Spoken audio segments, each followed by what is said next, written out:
ദൈവവചന ചിന്തയ്ക്ക് വളരെ പരിചിതമായ ഒരു വാക്യം വായിക്കാം. മൈക്ക് കൊണ്ടൊന്ന് വായിച്ച് സഹായിച്ചാൽ നന്നായിരിക്കും. യോഹന്നാൻ്റെ സുവിശേഷം 1-ാം അധ്യായത്തിൻ്റെ 29-ാമത്തെ വാക്യവും അതിൻ്റെ 35-ാമത്തെ വാക്യവും മൈക്ക് കൂടെ ചുമതലപ്പെട്ട ഒരാൾ വായിച്ച് സഹായിച്ചാൽ. യോഹന്നാൻ്റെ സുവിശേഷം 1-ാം അധ്യായത്തിൻ്റെ 29-ാമത്തെ വാക്യവും അതിൻ്റെ 35-ാമത് വാക്യം. പിറ്റേനാൾ യേശു തൻ്റെ അടുക്കൽ വരുന്നത് അവർ കണ്ടിട്ട്, ഇതാ ലോകത്തിൻ്റെ പാപത്തെ ചുമക്കുന്ന ദൈവത്തിൻ്റെ കുഞ്ഞാട്. എൻ്റെ പിന്നാലെ ഒരു പുരുഷൻ വരുന്നു, അവൻ എനിക്ക് മുമ്പേ ഉണ്ടായിരുന്നു. 35-ാമത്തെ വാക്യവും.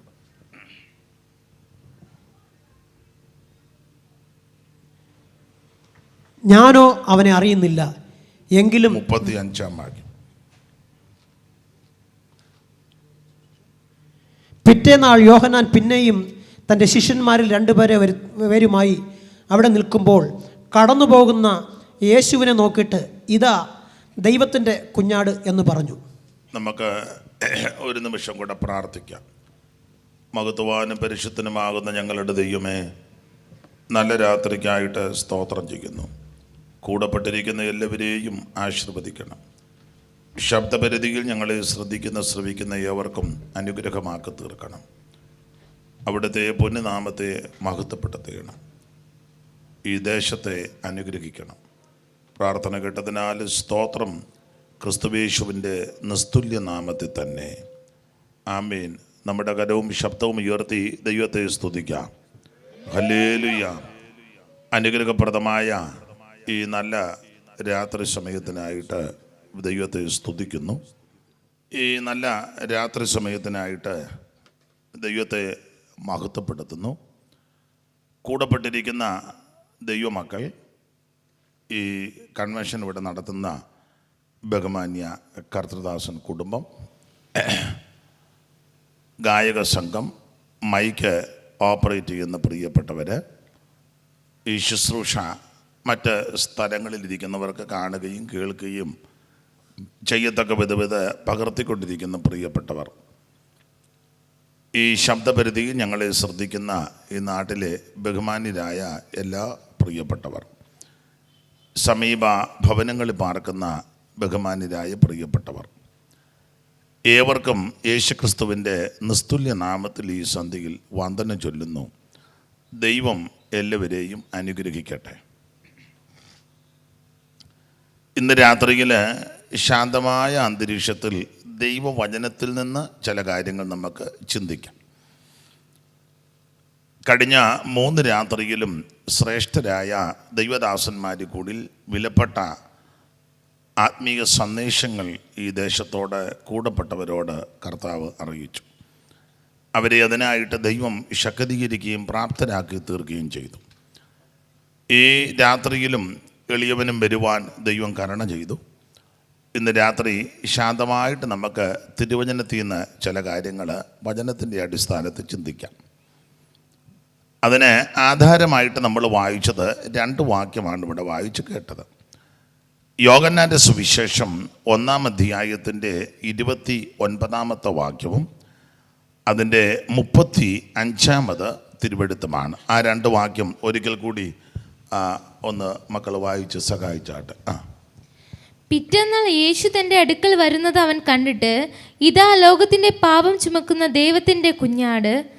പിറ്റേന്നാൾ യോഹന്നാൻ പിന്നെയും തൻ്റെ ശിഷ്യന്മാരുടെ 2 പേരുമായി അവിടെ നിൽക്കുമ്പോൾ കടന്നു പോകുന്ന യേശുവിനെ നോക്കിയിട്ട്, ഇതാ ദൈവത്തിൻ്റെ കുഞ്ഞാടെന്ന് പറഞ്ഞു. ആമേൻ. നമ്മുടെ കരവും ശബ്ദവും ഉയർത്തി ദൈവത്തിന് മഹത്വം കൊടുക്കാം. പരമസമ്പന്നനി ധരണിയിലേറ്റം ദരിദ്രനായി തീർന്നു സ്വമനസ. പരമസമ്പന്നനി ധരണിയിലേറ്റം ദരിദ്രനായി തീർന്നു സ്വമനസ. നിരുപമ പ്രഭയണിഞ്ഞിരുന്നവൻ പഴം തുണി ധരിച്ചതും ചെറിയ സംഗതിയോ. നിരുപമ പ്രഭയണിഞ്ഞിരുന്നവൻ പഴം തുണി ധരിച്ചതും ചെറിയ സംഗതിയോ. ദൈവകരുണയിൻ ധനമാകാൽമ്യം നാവാൽ വർണ്യമോ. ദൈവകരുണയിൻ ധനമാകാൽമ്യം.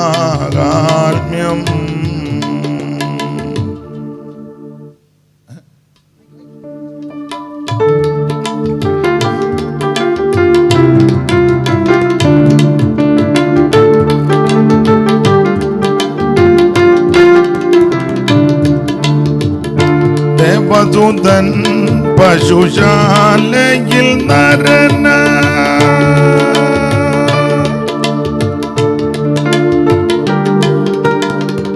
ദേവദൂതൻ പശുശാലയിൽ നരന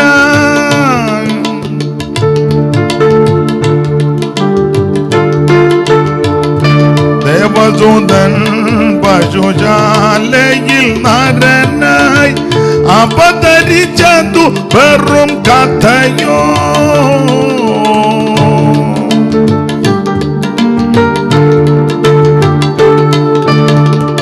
ദേവദൂതൻ പശുശാലയിൽ നരനായി അവതരിച്ചതു വെറും കഥയോ.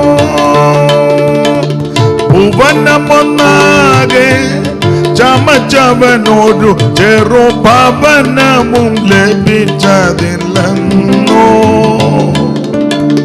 ഭുവനമൊന്നാകെ ചമച്ചവൻ ഒരു ചെറുഭവനമും ലഭിച്ചതില്ലെന്നോ. ദൈവകരുണയിൻ ധനമാകാൽമ്യം നാവാൽ വർണ്യമോ. ദൈവകരുണയിൻ ധനമാകാൽമ്യം.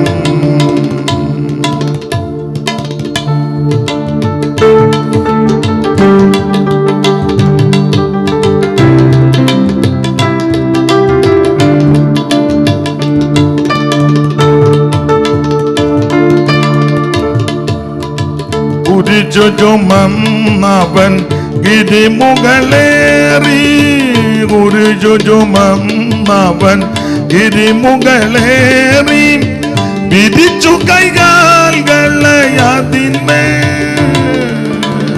കുരിശു ചുമന്നവൻ ഗിരിമുകളേറി വിധിച്ചു കൈകാൽകളെ അതിന്മേൽ. ശരിക്കിരുമ്പാണികൾ തറപ്പതിനായി അതു സ്മരിക്കുകിൽ വിസ്മയനീയം. ശരിക്കിരുമ്പാണികൾ തറപ്പതിനായി അതു സ്മരിക്കുകിൽ വിസ്മയനീയം. ദൈവകരുണയിൻ ധനമാകാൽമ്യം നാവാൽ വർണ്യമോ. ദൈവകരുണയിൻ ധനമാകാൽമ്യം നാവാൽ വർണ്യമോ. ദൈവകരുണയിൻ ധനമാകാൽമ്യം. ഒരിക്കൽ കൂടി കരമുയർത്തി ദൈവത്തെ മഹത്വപ്പെടുത്താം. ഹല്ലേലൂയ. കൂടപ്പെട്ടിരിക്കുന്ന എല്ലാ ദൈവമക്കൾക്കും കർത്താവിൻ്റെ ദാസന്മാർക്കും ഒരിക്കൽ കൂടി വന്ദനവും നന്ദിയും ചൊല്ലുന്നു. ദൈവം എല്ലാവരെയും അനുഗ്രഹിക്കട്ടെ. ഇന്ന് രാത്രിയിലെ ദൈവവചന ചിന്തയ്ക്ക് അടിസ്ഥാനമായിട്ട് വായിച്ചത് യോഹന്നാന്റെ സുവിശേഷം അതിൻ്റെ 1-ാം അധ്യായത്തിൻ്റെ 29 അതിൻ്റെ 35 തിരുവെഴുത്തുകളാണ് വായിച്ചത്.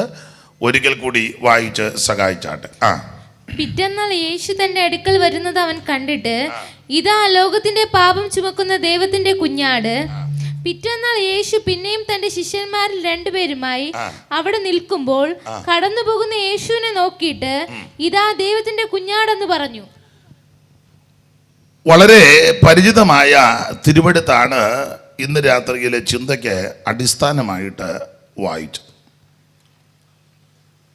കടന്നു പോകുന്ന യേശു ക്രിസ്തുവിനെ നോക്കിയിട്ട് പറയുകയാണ്, ഇതാ ലോകത്തിൻ്റെ പാപത്തെ ചുമക്കുന്ന ദൈവത്തിൻ്റെ കുഞ്ഞാട്. ഇത് എന്ന പ്രയോഗത്തോടു കൂടി യേശുവിനെ 2-3 ഇടങ്ങളിൽ യോഹന്നാന്റെ സുവിശേഷത്തിൽ തന്നെ രേഖപ്പെടുത്തിയിട്ടുണ്ട്. ആ 29-ാം വാക്യം ഒന്നുകൂടെ വായിച്ചാട്ടെ മോളെ. പിറ്റേന്നാൾ യേശു തന്റെ അടുക്കൽ വരുന്നത് അവൻ കണ്ടിട്ട്, ഇതാ ലോകത്തിന്റെ പാപം ചുമക്കുന്ന ദൈവത്തിന്റെ കുഞ്ഞാട്. ഇതാ ലോകത്തിന്റെ പാപത്തെ ചുമക്കുന്ന ദൈവത്തിന്റെ കുഞ്ഞാട്. ദൈവത്തിന് സ്തോത്രം. 19-ാം അധ്യായത്തിലും കർത്താവിനെ ഇതാ എന്ന പ്രയോഗത്തോടു കൂടി പറഞ്ഞിട്ടുണ്ട്. അതിന്റെ 5-ാം വാക്യം ഒന്ന് വായിക്കാം.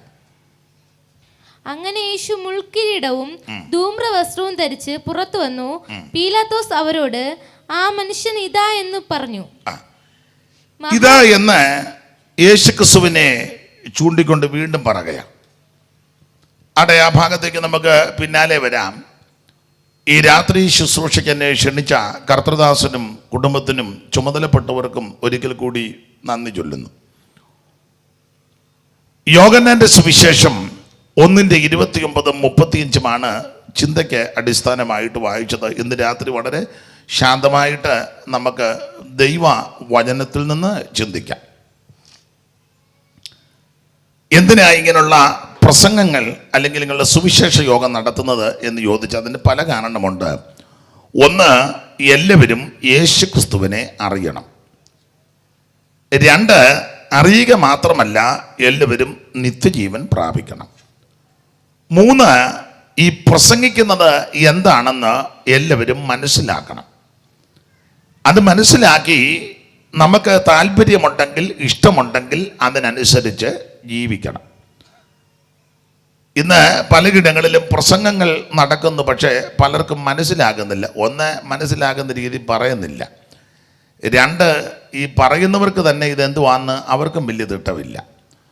3, ഇത് കഴിഞ്ഞേച്ച് പോകുന്ന ആൾക്കാരോട് ചോദിക്കുക, എന്തുവാ അവിടെ പറഞ്ഞ്? ഇപ്പം ചെല്ല് എല്ലാം പറഞ്ഞെന്ന് പറഞ്ഞു. അതല്ല, 5 മിനിറ്റോ 10 മിനിറ്റോ സംസാരിച്ചുള്ളെങ്കിലും അത് എന്തുവാണെന്ന് മനസ്സിലാക്കണം. ഇന്ന് പലർക്കും പല കാര്യവും മനസ്സിലാകുന്നില്ല. നമുക്ക് വളരെ ശാന്തമായിട്ട് ഇന്ന് രാത്രി ചില കാര്യങ്ങൾ ചിന്തിക്കാം.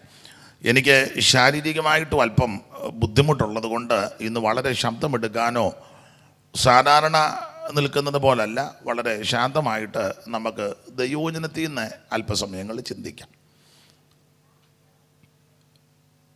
ദൈവദാസൻ എന്നോട് പറഞ്ഞത് ആവശ്യം പോലെ സമയമെടുക്കാമെന്ന. ദൈവത്തിന് മഹത്വം. ഈ ഇരിപ്പായിരിക്കുന്നെങ്കിൽ ആവശ്യം പോലെ എടുക്കേണ്ടി വരികയില്ല.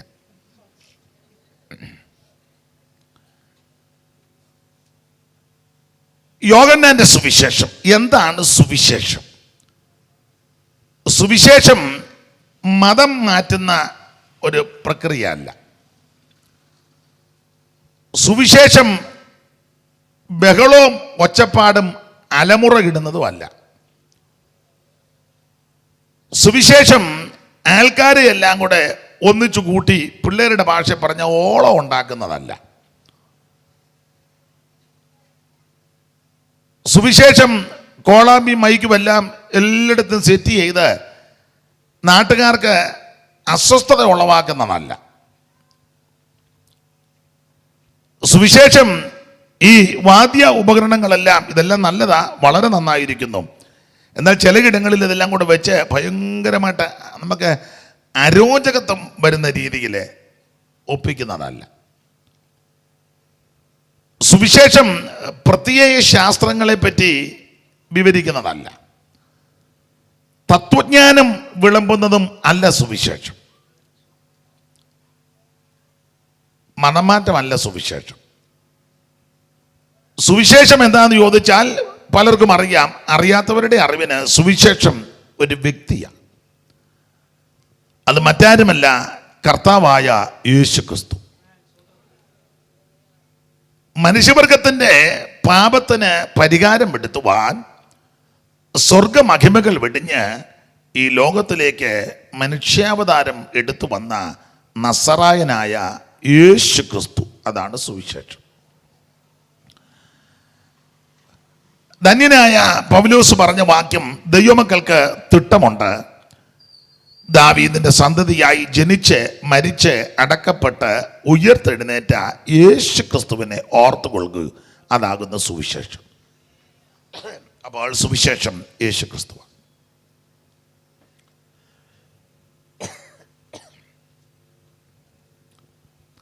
ആ സുവിശേഷമാണ് ഇവിടെ ഈ ദിവസങ്ങളിൽ മുഴങ്ങിക്കേട്ടുകൊണ്ടിരിക്കുന്നത്. സുവിശേഷം ആർക്കും അംഗീകരിക്കാം, ആരെയും അകറ്റി നിർത്തത്തില്ല. എന്ന് പറഞ്ഞാൽ ഇന്ന ആൾക്കാർക്ക് അടുത്ത് വരാം, ഇന്ന ആൾക്കാർ അടുത്ത് വരരുത്, ഇന്ന ആൾക്കാർക്ക് ഇത്ര അടി വന്ന് നിൽക്കാം, മറ്റവരെല്ലാം ഇത്ര അടി ദൂരെ നിൽക്കണം. അതൊക്കെ പണ്ടുണ്ടായിരുന്നു. എന്നാൽ സുവിശേഷത്തിന് അങ്ങനില്ല. സുവിശേഷത്തോട് ആർക്കും അടുത്ത് വരാം. കൊച്ചു കുഞ്ഞുങ്ങൾക്ക് ഈ സുവിശേഷത്തോട് അടുത്ത് വരാം. അതാണല്ലോ കർത്താവ് തൻ്റെ ശുശ്രൂഷയിലെ ശിശുക്കളുമായിട്ട് മാതാപിതാക്കൾ വന്നു. ശിഷ്യന്മാർക്ക് ഇഷ്ടപ്പെട്ടില്ല, അവരെ വിലക്കി. അപ്പോൾ യേശു പറഞ്ഞു, അവരെ തടയരുത്, ശിശുക്കളെ തടയരുത്, അവരെ എൻ്റെ അടുക്കൽ വിടണം. അപ്പം ശിശുക്കൾക്കും ഈ സുവിശേഷത്തിൻ്റെ അടുത്ത് വരാം. ഒരിക്കലെ ഒരു യൗവനക്കാരി സ്ത്രീയുമായിട്ട് യേശു സംഭാഷിച്ചു. ശമരിയാക്കാരി, വലിയ പ്രായമൊന്നുമില്ല, എന്നാൽ തീരെ പ്രായം കുറവുമല്ല. ആ സ്ത്രീയുമായിട്ട് അവർ രണ്ടുപേരും ഒറ്റയ്ക്കാണ് സംസാരിച്ചത്. സ്ത്രീയാണെന്നോർത്ത് അടുത്തോട്ട് ചെല്ലരുതെന്നും പറഞ്ഞില്ല, ഞാൻ അങ്ങോട്ട് അടുത്തോട്ട് വരികയില്ലെന്നും പറഞ്ഞില്ല. രണ്ടുപേരും അടുത്തടുത്ത് നിന്ന് സംസാരിച്ച് കിണറ്റിൻകരയിൽ ഏറെ സമയം സംസാരിച്ചു. അപ്പോൾ സുവിശേഷത്തിൻ്റെ അടുക്കൽ സ്ത്രീകൾക്കും വരാം. ഒരിക്കൽ ഒരു യൗവനക്കാരനും വരാം. അതിൽ ഒരിക്കൽ ഒരു യൗവനക്കാരൻ യേശുവിൻ്റെ അടുക്ക് വന്നെന്ന, അപ്പോൾ യൗവനക്കാരനും വരാം. കുഷ്ഠരോഗിക്കും വരാം. അപ്പോൾ ഒരു കുഷ്ഠരോഗി അവൻ്റെ അടുക്ക് വന്നെന്ന, കുഷ്ഠരോഗിക്കും വരാം. ഏത് വ്യാധി പിടിച്ചവനും സുവിശേഷത്തിൻ്റെ അടുക്കിലേക്ക് വരാം. ഏത് രോഗമുള്ളവർക്കും സുവിശേഷത്തെ സ്നേഹിച്ചു വരാം. പണ്ഡിതനും പാമരനും സുവിശേഷത്തിൻ്റെ അടുക്ക വരാം. കുചേലനും കുബേരനുമെല്ലാം ഈ സുവിശേഷത്തെ സ്നേഹിച്ച് അടുത്ത് വരാം. വെളുത്തവനും കറുത്തവനും ഏത് വിഭാഗത്തിൽപ്പെട്ടവനും സുവിശേഷത്തിൻ്റെ അടുക്ക വരാം. സുവിശേഷം ഒരു വിഭാഗത്തിന് വേണ്ടിയുള്ളതല്ല, സുവിശേഷം മുഴു ലോകത്തിനും വേണ്ടിയുള്ളതാണ്. ഞാൻ മിക്കപ്പോഴും പറയും, സൂര്യൻ അത് ഒരു വിഭാഗക്കാർക്ക് വേണ്ടി മാത്രമുള്ളതല്ല, എല്ലാവർക്കും കൂടെ ആ സൂര്യൻ ഉദിക്കുന്നത്. ഈ ഭൂമിയിൽ മനുഷ്യനായിട്ട് ജീവിക്കുന്ന എല്ലാവർക്കും വേണ്ടിയാ. അത് ഒരു സൂര്യനേ ഉള്ളൂ. കത്തോലിക്കർക്കൊരു സൂര്യൻ, യാക്കോബക്കാർക്കൊരു സൂര്യൻ, ബെന്തിക്കോസുകാർക്കെല്ലാം കൂടെ ഒരു സൂര്യൻ, ഹൈന്ദവ സ്നേഹിതന്മാർക്കൊരു സൂര്യൻ, മുസ്ലിംസിനെല്ലാം കൂടെ ഒരു, അങ്ങനെ തന്നെ കുഴഞ്ഞേനം എല്ലാവർക്കും കൂടെ ഒരു സൂര്യനാണ്. സുവിശേഷവും അതുപോലെ എല്ലാവർക്കും വേണ്ടിയുള്ളതാണ്. നമ്മൾ കുടിക്കുന്ന വെള്ളം അത് ഒരു വിഭാഗത്തിന് വേണ്ടിയുള്ളതല്ല, മനുഷ്യരാശിക്കെല്ലാം ജലം അത്യന്താപേക്ഷിതമാണ്. ഇതുപോലെ ആ സുവിശേഷം എല്ലാവർക്കും ആവശ്യമാണ്. നമ്മൾ ശ്വാസോച്ഛ്വാസം നടത്തുന്നു, അത് എല്ലാവർക്കും അത്യാവശ്യമാണ്. ഇതുപോലെ എല്ലാവർക്കും വേണ്ടതാണ് സുവിശേഷം. അത് അംഗീകരിക്കുന്ന ഉൾക്കൊള്ളുന്നവരെ ഓർത്ത് ദൈവത്തെ സ്തുതിക്കുന്നു. ഈ സുവിശേഷത്തെ നശിപ്പിക്കുവാനായിട്ട് അനേകര് രംഗപ്രവേശനമൊക്കെ ചെയ്തു.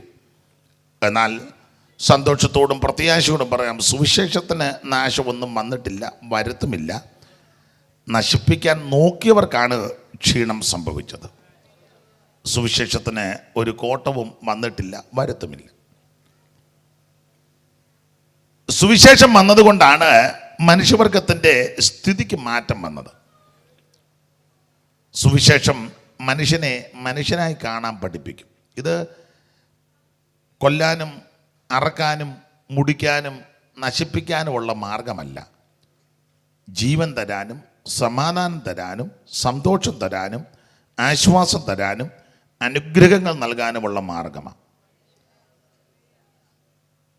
സുവിശേഷം ഇന്ന് വരെ ആരുടെയും പെടലി എടുത്തുകൊണ്ട് വരാൻ പറഞ്ഞിട്ടില്ല. കാത് കണ്ടിച്ച് താഴെ ഇട്ടപ്പോഴും ആ കാതെടുത്ത് ഫിറ്റ് ചെയ്തവനെ സുഖപ്പെടുത്തിയതാ സുവിശേഷം. സുവിശേഷം ആരെയും കൊന്നിട്ടില്ല, മരിച്ചവരെ ഉയർപ്പിക്കുക ചെയ്തത് സുവിശേഷം. സുവിശേഷം സ്പർദ്ധയുണ്ടാക്കുന്നതല്ല, സുവിശേഷം സ്പർദ്ധ നിർമാർജനം ചെയ്യുന്നതാണ്. സുവിശേഷത്തിന് ഒത്തിരി വിശേഷതയുണ്ട്. ഒരു കാലത്ത് ഈ കേരളത്തിൽ ഇരുണ്ടൊരു കാലം ചരിത്രം പഠിക്കുന്നവർക്കറിയാം. ആ കാലത്ത് സാധാരണക്കാർക്ക് പള്ളിക്കൂടത്തിൽ പ്രവേശിപ്പാൻ അനുവാദമില്ല. അതിന് മുഖാന്തരമായി തീർന്നത് സുവിശേഷം വന്നതുകൊണ്ട്. യോഗ്യമായിട്ട് വസ്ത്രം ധരിക്കുവാൻ എല്ലാവർക്കും അനുവാദമില്ല. അതിനും മുഖാന്തരം ഉണ്ടായത് സുവിശേഷം വന്നതുകൊണ്ട്. ഈ തെരുവീതികളിൽ കൂടി പെരുവഴികളിൽ കൂടി എല്ലാവർക്കും വഴി നടക്കാൻ അനുവദിക്കത്തില്ലായിരുന്നു. അതിനും മാറ്റം വരുത്തുവാൻ മുഖാന്തരമായത് സുവിശേഷമാണ്. മാടോട് ചേർത്ത് മനുഷ്യനെയും കൊണ്ട് വെച്ച് കണ്ടം പൂട്ടിവിടുന്നൊരു കാലം ഉണ്ടായിരുന്നു. അടിമകൾ, അടിമ കച്ചവടം, അടിമ ചന്ത, അടിമ വ്യാപാരം. ഒരു വശത്ത് മാട്, ഒരു വശത്ത് മനുഷ്യൻ. അതിനെ വെച്ച് ആ കണ്ടം ഓടുന്നത്. ആ മാടിനോട് ചേർത്ത് ഇണക്കിയ മനുഷ്യനെ ഒരു സുവിശേഷകൻ, ഒരു സായിപ്പ് എന്ന് വിളിച്ച് കരയ്ക്ക് കയറ്റി വീട്ടിൽ കൊണ്ടുപോയി കുളിപ്പിച്ച് ഭക്ഷണമൊക്കെ കൊടുത്ത് വസ്ത്രമെല്ലാം മാറി ഈ സുവിശേഷത്തിൻ്റെ നല്ല ദൂത് അദ്ദേഹത്തിന് കൈമാറി. അദ്ദേഹം മനുഷ്യനായി. അപ്പോൾ സുവിശേഷത്തിന് ഒത്തിരി വിശേഷതയുണ്ട്. അപ്പോൾ ഈ സുവിശേഷം ആര് അംഗീകരിക്കും, ആര് വിശ്വസിക്കും, അവർക്കെല്ലാം അനുഗ്രഹമാണ്. ഈ സുവിശേഷത്തിൻ്റെ സാക്ഷികളാകുന്ന ആർക്കും ഒരു ദോഷവും വരാൻ ദൈവം അനുവദിക്കത്തില്ല. നരഭോജികളെ നരസ്നേഹികളാക്കുന്ന ശ്രേഷ്ഠമേറിയ മാർഗമാണ് സുവിശേഷം. അജ്ഞത പിടിച്ചവൻ്റെ അജ്ഞത മാറ്റി അവനെ ജ്ഞാനിയാക്കുവാൻ, വിവരമുള്ളവരാക്കുവാൻ ഉതകുന്നതാണ് സുവിശേഷം. നമ്മളെ യോഗ്യരാക്കി തീർത്തത് ഈ സുവിശേഷമാണ്. സുവിശേഷം ഏത് വീട്ടിൽ വന്നിട്ടുണ്ടോ ആ വീടിൻ്റെ സ്ഥിതിക്ക് മാറ്റം വന്നിട്ടുണ്ട്. സുവിശേഷം ഏത് വ്യക്തി അംഗീകരിച്ചോ ആ വ്യക്തിക്കും മാറ്റങ്ങൾ വന്നിട്ടുണ്ട്. സുവിശേഷം ഏത് ദേശത്ത് ഉയർത്തപ്പെട്ടോ ആ ദേശത്തിൻ്റെ മുഖച്ഛായയ്ക്ക് മാറ്റം വന്നിട്ടുണ്ട്. സുവിശേഷം ഏത് രാജ്യത്തൊക്കെ എത്തി ആ രാജ്യത്തിൻ്റെ മട്ടും പ്രകൃതിയും മാറി. ഇത് മാറ്റുവാൻ കഴിവുള്ളത് ഒന്നേ ഉള്ളൂ, സുവിശേഷം. അതിൻ്റെ കാരണം ഇത് ചത്ത് മണ്ണോട് മണ്ണ് അടിഞ്ഞ മാർഗമല്ല, ഇത് മരിച്ച് ഉയർത്തെഴുന്നേറ്റ മാർഗമാണ്. ഇന്നും ആ സുവിശേഷം ജീവിക്കുന്നു എന്ന് പറഞ്ഞാൽ യേശു ക്രിസ്തു ഇന്നും ജീവിക്കുന്നു. ആ പഴയ പാട്ടിൻ്റെ ചരണങ്ങൾ എല്ലാവരും കൈയടിച്ചൊന്ന് പാടിക്കേ. എന്നേശു ജീവിക്കുന്നതിനാൽ ഞാനും എന്നേക്കും ജീവിക്കയാ, എന്നേശു ജീവിക്കുന്ന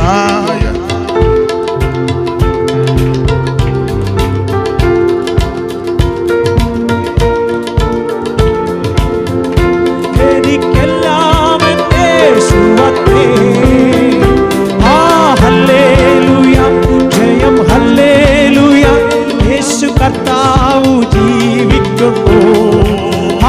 ഹല്ലേലൂയ, ജയം ഹല്ലേലൂയ, യേശു കർത്താവു ജീവിക്കുന്നു.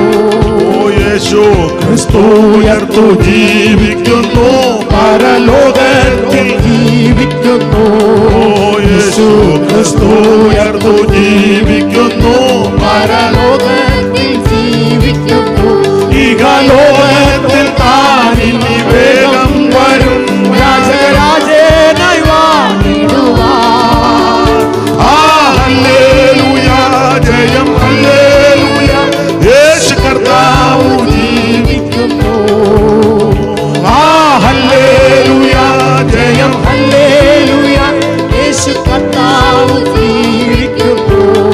കരങ്ങൾ ദൈവത്തിന് മഹത്വം കരയറ്റാം. ആ സുവിശേഷം ഇന്ന് ജീവിക്കുന്നു. ആ സുവിശേഷത്തിന്റെ വക്താക്കളാകുവാൻ അനേകരെ ദൈവം ഒരുക്കിക്കൊണ്ടിരിക്കുന്നു. അതോർത്ത് ദൈവത്തിനും മഹത്വം. സുവിശേഷത്തെ എവിടെ ഉയർത്തും, ആ ഉയർത്തുന്നവരെയും ആ ദേശത്തെയും ദൈവം ഉയർത്തും. ഈ ദേശത്തും ഇങ്ങനെ ഈ ദിവസങ്ങളിൽ സുവിശേഷത്തെ ഉയർത്തുവാൻ കർത്താവിൻ്റെ ദാസനെയും പ്രിയപ്പെട്ടവരെയും ദൈവം ഒരുക്കി. ദൈവം നിങ്ങളെ ഉയർത്തും. ഈ സുവിശേഷ യോഗം ഇവിടെ നടക്കുവാൻ ഈ അടുത്ത് പാർക്കുന്ന ഭവനത്തിലുള്ളവരും ഇവിടെ വ്യാപാരം ചെയ്യുന്നവരും നാട്ടുകാരും സഹകരിച്ചു. നിങ്ങൾക്കും ഇത് അനുഗ്രഹമാണ്. Praise the Lord. ഈ ദേശത്തെ ദൈവം വീണ്ടും അനുഗ്രഹിക്കട്ടെ. ഇങ്ങനെ പറഞ്ഞ് അധിക സമയം ആ നിലയിൽ പോകുന്നില്ല. വചനത്തിൽ നിന്ന് നമുക്ക് ചില കാര്യങ്ങളുടെ ശാന്തമായിട്ട് ചിന്തിക്കാം. അപ്പോൾ യോഹന്നാന്റെ സുവിശേഷം, ആ സുവിശേഷം യേശു ക്രിസ്തു. യോഹന്നാന്റെ സുവിശേഷത്തിൻ്റെ ഒരു വിശേഷത യേശു ക്രിസ്തു ദൈവമാണെന്ന് തെളിയിക്കുകയാണ്. നമുക്കറിയാം, പുതിയ നിയമത്തിലെ ആദ്യത്തെ 4 പുസ്തകം, മത്തായി എഴുതിയ സുവിശേഷം, മർക്കോസ് എഴുതിയ സുവിശേഷം, ലൂക്കോസ് എഴുതിയ സുവിശേഷം, യോഹന്നാൻ എഴുതിയ സുവിശേഷം. അപ്പം ചിന്ത വേറെ നിലയിൽ വരും, 4 സുവിശേഷം ഉണ്ടോയെന്ന്. ഇല്ല, സുവിശേഷം ഒന്നേ ഉള്ളൂ. പിന്നെ ഈ 4 പേരും അത് സുവിശേഷത്തിൻ്റെ 4 വിശേഷത. അപ്പം ന്യായമായി ചോദ്യം, സുവിശേഷത്തിന് 4 വിശേഷതയോ ഉള്ളോ? അല്ല, 4 40 ഒന്നും അല്ല, അനേക വിശേഷത സുവിശേഷത്തിനുണ്ട്. പിന്നെ ഇവർ 4 പേര് സുവിശേഷത്തിൻ്റെ പ്രധാനപ്പെട്ട 4 വിശേഷത രേഖപ്പെടുത്തി. മത്തായി യേശുക്രിസ്തു രാജാവാണെന്ന് തെളിയിക്കുകയാണ് എഴുത്തിൽ കൂടി. മർക്കോസ് ക്രിസ്തുവേശുവിൻ്റെ ദാസരൂപത്തെ വിശേഷമായിട്ട് വരച്ചു കാട്ടിയിരിക്കുകയാണ്. അവിടുന്ന് ദാസരൂപമെടുത്ത് നമുക്ക് വേണ്ടി ഈ ഭൂമിയിൽ ദാസനായിട്ട് ജീവിച്ച മഹത് വ്യക്തി. ലൂക്കോസ് ക്രിസ്തുവേശുവിൻ്റെ മനുഷ്യാവതാരത്തെ, നല്ലൊരു മനുഷ്യൻ, അനുഗ്രഹിക്കപ്പെട്ടൊരു മനുഷ്യൻ, ഒരു പച്ച മനുഷ്യൻ, അതാണ് ക്രിസ്തുവിനെ ലൂക്കോസ് വരച്ചു കാട്ടിയിരിക്കുന്നത്. യോഹന്നാൻ ഇതിന്നെല്ലാം വ്യത്യസ്തമായിട്ട് യേശു ക്രിസ്തു ദൈവമാണെന്ന് തെളിയിച്ചു. യേശു ക്രിസ്തു ഏകദൈവം, നിത്യദൈവം, സത്യദൈവം, സാക്ഷാൽ ദൈവം, ജീവനുള്ള ദൈവം, ഇന്നും ജീവിക്കുന്ന ദൈവം. അതാണ് യോഹന്നാൻ്റെ എഴുത്തിൻ്റെ വിശേഷത. ഇനിയും വേദപുസ്തകം പഠിക്കുന്നവർക്കറിയാം, മത്തായി യഹൂദന്മാരെ ഉദ്ദേശിച്ചെഴുതി, മർക്കോസ് റോമാക്കാരെ ഉന്നം വെച്ചെഴുതി, ലൂക്കോസ് യവനായർ ജാതികളെ ഉദ്ദേശിച്ചാണ് ലൂക്കോസ് എഴുതിയത്. എന്നാൽ യോഹന്നാൻ്റെ എഴുത്ത് ഇതൊന്നുമല്ല. യോഹന്നാൻ ദൈവസഭയെ ഉന്നം വെച്ചെഴുതി. എന്ന് പറഞ്ഞാൽ യഹൂദന് പാരമ്പര്യം ഇഷ്ടമാണ്. അതുകൊണ്ടാണ് മത്തായി അബ്രഹാം മുതലുള്ള പാരമ്പര്യം തുടങ്ങി. എന്നാൽ മർക്കോസ് റോമാക്കാരെ ഉന്നം വെച്ച്, റോമാക്കാർക്ക് വലിച്ചു വാരി പറയുന്നതും കണ്ടമാനം പരത്തി പറയുന്നത് ഇഷ്ടമല്ല. ഷോർട്ടായിട്ട് കാര്യം പറയണം, സ്റ്റാൻഡേർഡ് ആയിരിക്കണം. അതുകൊണ്ടാണ് മർക്കോസ് 16 അധ്യായത്തിൽ കാര്യം ഒതുക്കി. മത്തായി 28 അധ്യായം. കാരണം ഈ പാരമ്പര്യമെല്ലാം പറഞ്ഞു പറയണം, യഹൂദനെയും കൂടെ ഉന്നം വെക്കണം, അവർക്ക് അതൊക്കെ ഇഷ്ടവുമാണ്. അപ്പോൾ അതുകൊണ്ട് 28 അധ്യായമുണ്ട്. എന്നാൽ മർക്കോസ് 16 അധ്യായത്തിൽ അത് പര്യവസാനിപ്പിച്ചു. ലൂക്കോസ് കുറച്ചുകൂടെ ചരിത്രങ്ങൾ രേഖപ്പെടുത്തിയാണ് എഴുതിയിരിക്കുന്നത്. 24 അധ്യായം അത് ജാതികളെ ഉദ്ദേശിച്ച ലൂക്കോസ്. അതുകൊണ്ട് ആ ചരിത്രങ്ങൾ നന്നായിട്ട് പഠിച്ച് തെളിയിച്ചാണ് ലൂക്കോസ് എഴുതിയിരിക്കുന്നത്. അത് 1-ാം അധ്യായത്തിൻ്റെ 1-ഉം 2-ഉം വാക്യം ഒന്ന് വായിച്ചോ മോളെ. ലൂക്കോസിൻ്റെ സുവിശേഷം 1-ാം അധ്യായത്തിൻ്റെ 1-2 തിരുവെടുത്തുകൾ. ലൂക്കോസ് ചരിത്രം നന്നായിട്ട് പഠിച്ചാണ് എഴുതിയിരിക്കുന്നത്. വായിച്ചാട്ടെ. ലൂക്കോസ് 1-ന്റെ 1-ഉം 2-ഉം പെട്ടെന്ന് വായിച്ചു. മൈക്ക് കൈയിരിക്കുന്ന ആൾ തന്നെ വായിക്കും. അങ്ങോട്ട് എന്തിനാണ് കൊടുക്കുന്നത്? തെയോഫിലോസേ, ആദ്യം മുതൽ കണ്ട സാക്ഷികളും വചനത്തിന്റെ ശുശ്രൂഷകരുമായവർ നമ്മെ ഫരമേൽപ്പിച്ചതുപോലെ നമ്മുടെ ഇടയിൽ പൂർണ്ണമായി പ്രമാണിച്ചു വരുന്ന ശ്രീമാനായ തെയോഫിലോസേ, ആദ്യം മുതൽ കണ്ട സാക്ഷികളും വചനത്തിന്റെ ശുശ്രൂഷകന്മാരുമായവർ നമ്മെ ഫരമേൽപ്പിച്ചതുപോലെ കാര്യങ്ങളെ വിവരിക്കുന്ന ഒരു ചരിത്രം ചമപ്പാൻ, കാര്യങ്ങളെ വിവരിക്കുന്ന ഒരു ചരിത്രം ചമപ്പാൻ പലരും തുനിഞ്ഞിരിക്കൊണ്ട് നിനക്ക് ഉപദേശം ലഭിച്ചിരിക്കുന്ന വാർത്തയുടെ നിശ്ചയം നീ അറിയേണ്ടതിന് അത് ക്രമമായി എഴുതുന്നത് നന്നെന്ന് ആദ്യം മുതൽ സകലവും സൂക്ഷ്മമായി. അതെ, ഈ ഭാഗങ്ങൾ താഴോട്ട് പഠിക്കുമ്പോൾ ലൂക്കോസ് ചരിത്രങ്ങൾ പഠിച്ചാണ് ഇത് എഴുതിയിരിക്കുന്നത്. അല്ല, ഒരു ചരിത്രം ചമപ്പാൻ. അപ്പോൾ ചരിത്രമാണ് നന്നായിട്ട് മനസ്സിലാക്കി എഴുതിയിരിക്കുന്നത്. അത് ക്രമമായിട്ടാണ് ലൂക്കോസ് എഴുതിയിരിക്കുന്നത്. എന്ന് പറഞ്ഞാൽ എത്തും പിടിയും കിട്ടാത്ത രീതിയിലല്ല, ക്രമമായിട്ട്. 3, അത് ആദ്യം മുതൽ നല്ലതുപോലെ പഠിച്ചേച്ചാണ് എഴുതിയേക്കുന്നത്. അപ്പോൾ ആദ്യം മുതൽ പഠിച്ചു, അത് ക്രമമായിട്ട് എഴുതി, ചരിത്രങ്ങൾ നന്നായി പഠിച്ചാണ് ലൂക്കോസ് എഴുതിയിരിക്കുന്നത്. എന്ന് പറഞ്ഞാൽ ചരിത്രം അറിയാവുന്ന ആരും ഈ വിഷയത്തിൽ കയറി തർക്കം ഉണ്ടാക്കാൻ പറ്റില്ല. ആരും കയറി ഉടക്കാൻ വരികയല്ലെന്നാ പറഞ്ഞ എൻ്റെ സാരം. അപ്പോൾ ലൂക്കോസ് യവനായരെ ജാതികളെ ഉദ്ദേശിച്ചാണ് എഴുതിയിരിക്കുന്നത്. ഇവിടെ വേദപുസ്തകം വായിക്കാൻ ഒരു ചെറിയ അപാകത പോലെ ഉണ്ടോയെന്ന് എനിക്കൊരു സംശയം. 1-2 വാക്യം കൂടെ ഞാൻ തരാം. അപ്പം അതുകൂടെ ഒന്ന് പരീക്ഷിക്കാം. അതിന് ശേഷം നമുക്ക് വേണമെങ്കിൽ വായിക്കാം. ഇല്ല ഞാനങ്ങ് പറയാം. ദൈവത്തിൻ്റെ മഹത്വം. അപ്പോൾ എന്തായാലും ഞാൻ വന്നല്ലോ. അപ്പോൾ ശ്രദ്ധിക്കുക. എന്നാലും നിങ്ങളിത് രണ്ടുപേരും ധൈര്യപ്പെട്ട് കയറി വന്നതിനെ അഭിനന്ദിക്കുന്നു. ദൈവം നിങ്ങളെ സഹായിക്കട്ടെ. അപ്പോൾ ശ്രദ്ധിക്കുക, സുവിശേഷം. അപ്പോൾ ഈ യോഹന്നാൻ്റെ സുവിശേഷത്തിൻ്റെ വിശേഷത യേശുക്രിസ്തു ദൈവമാണെന്ന് തെളിയിക്കുക. യേശുക്രിസ്തു ഏകദൈവം, സത്യദൈവം, നിത്യദൈവം, സാക്ഷാൽ ദൈവം, ജീവനുള്ള ദൈവം, എന്നും ജീവിക്കുന്ന ദൈവം. യേശുക്രിസ്തുവിൻ്റെ ദൈവത്വമാണ് യോഹന്നാൻ തെളിയിക്കുന്നത്. ഓരോ അധ്യായത്തിലും അവിടുന്ന് അത്ഭുതങ്ങളുടെ ദൈവമായി പരിലസിക്കുന്നു. വേദപുസ്തകം പഠിക്കുന്ന നിങ്ങൾക്ക് ആ കാര്യങ്ങളൊക്കെ നന്നായിട്ടറിയാം. 1-ാം അധ്യായത്തിൽ ലോകത്തിൻ്റെ പാപത്തെ ചുമക്കുന്ന ദൈവകുഞ്ഞാടായ ക്രിസ്തു. 2-ാം അധ്യായത്തിൽ കാനാവിലെ കല്യാണ വീട്ടിൽ പച്ചവെള്ളത്തെ വീഞ്ഞാക്കിയ അത്ഭുതങ്ങളുടെ ദൈവം. 3-ാം അധ്യായത്തിൽ അവിടുന്ന് നിത്യജീവനെ കൊടുക്കുന്ന സർവജ്ഞനായ ദൈവം. 4-ാം അധ്യായത്തിൽ ആത്മാവാകുന്ന ദൈവം. 5-ാം അധ്യായത്തിൽ സകല ദീനങ്ങളും വ്യാധികളും പൊറുപ്പിക്കുവാൻ കഴിവുള്ള അത്ഭുതങ്ങളുടെ ദൈവം. 6-ാം അധ്യായത്തിൽ സ്വർഗത്തിൽ നിന്ന് ഇറങ്ങി വന്ന ജീവൻ്റെ അപ്പമായ ദൈവം. 7-ാം അധ്യായത്തിൽ ആത്മനിറവിനെ കൊടുക്കുന്ന സർവജ്ഞനായ ദൈവം. 8-ാം അധ്യായത്തിൽ ഇരുള് മൂടിയ ലോകത്തിൽ മനുഷ്യൻ വെളിച്ചം തേടി വെട്ടം തേടി നെട്ടോട്ടം ഓടുമ്പോൾ യേശു യാതൊരു സങ്കോചവും കൂടാതെ ഉച്ചസ്ഥലം വിളിച്ചു പറയാ, ഞാനാണ് ലോകത്തിൻ്റെ വെളിച്ചമായ ദൈവം. 9-ാം അധ്യായത്തിൽ പിറവിയിലെ കുരുടനെ സൗഖ്യമാക്കിയ അത്ഭുതങ്ങളുടെ ദൈവം എന്ന് പറഞ്ഞാൽ ഏത് പാരമ്പര്യ രോഗമാണെങ്കിലും കുടുംബദോഷമാണെങ്കിലും ഏത് ദീനങ്ങളാണെങ്കിലും അത് ജന്മനാ ഉള്ളതാണെങ്കിലും അതിന് ശേഷം വന്നതാണെങ്കിലും സകല ദീനത്തെ സൗഖ്യമാക്കുവാൻ അവിടുന്ന് കഴിവുള്ളവനാണ്. അതാണ് 9-ാം അധ്യായം. 10-ാം അധ്യായത്തിൽ തെറ്റി അലഞ്ഞ് ഉഴന്നു നടക്കുന്ന ആടുകളെ ചേർക്കുന്ന നല്ല ഇടയനായ ദൈവം. അതാണ് 10-ാം അധ്യായം. 11, 12 അധ്യായം ചേർത്ത് പഠിച്ചാൽ മരിച്ചവരെ ഉയർപ്പിക്കുന്ന ദൈവം. സ്തോത്രം. താഴോട്ട് പഠിച്ചു വരുമ്പോൾ അവിടുത്തെ പെസഹായെ പറ്റി കാണുന്നു. പെസഹ ആചരിച്ചത്, പിന്നെ മഹാപുരോഹിത പ്രാർത്ഥന എന്ന് വേണ്ട ആ ശ്രേഷ്ഠമേറിയ കാര്യങ്ങൾ ഓരോ അധ്യായത്തിലും തെളിയിക്കുകയാണ്. അപ്പോൾ യേശുക്രിസ്തു ദൈവമാണെന്ന് അങ്ങോട്ട് തെളിയിക്കുകയാണ് യോഹന്നാൻ.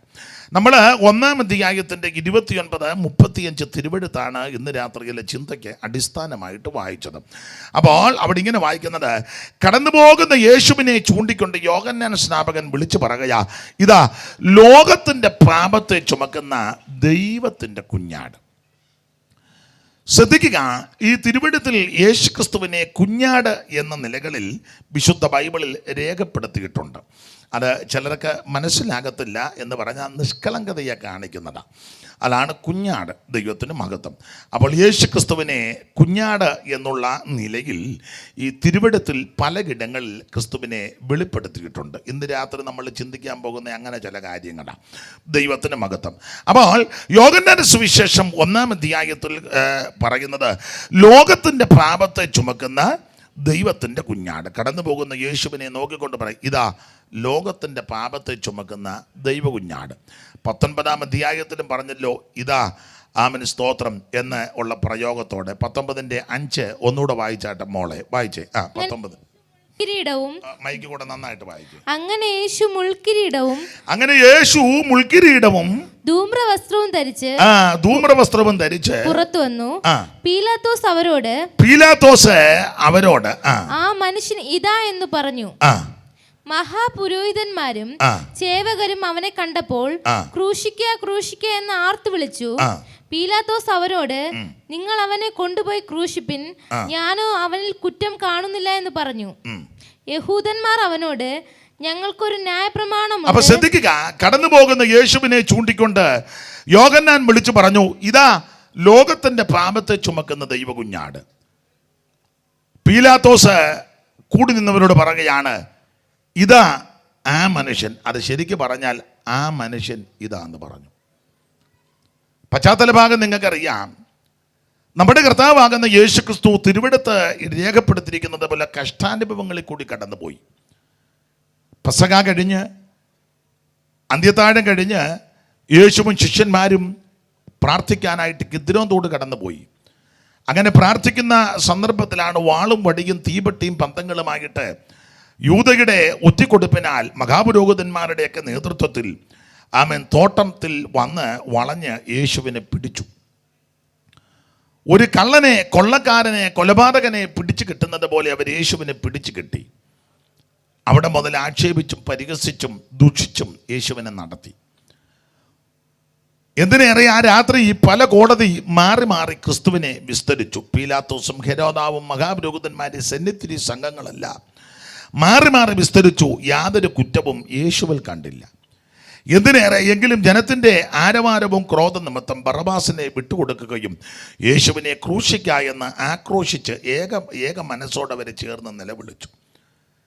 യഹൂദന്മാരെ പേടിച്ചും ഭയപ്പെട്ടും യേശുവിനെ ക്രൂശിക്കുവാൻ അന്ന് വിധി എഴുതി.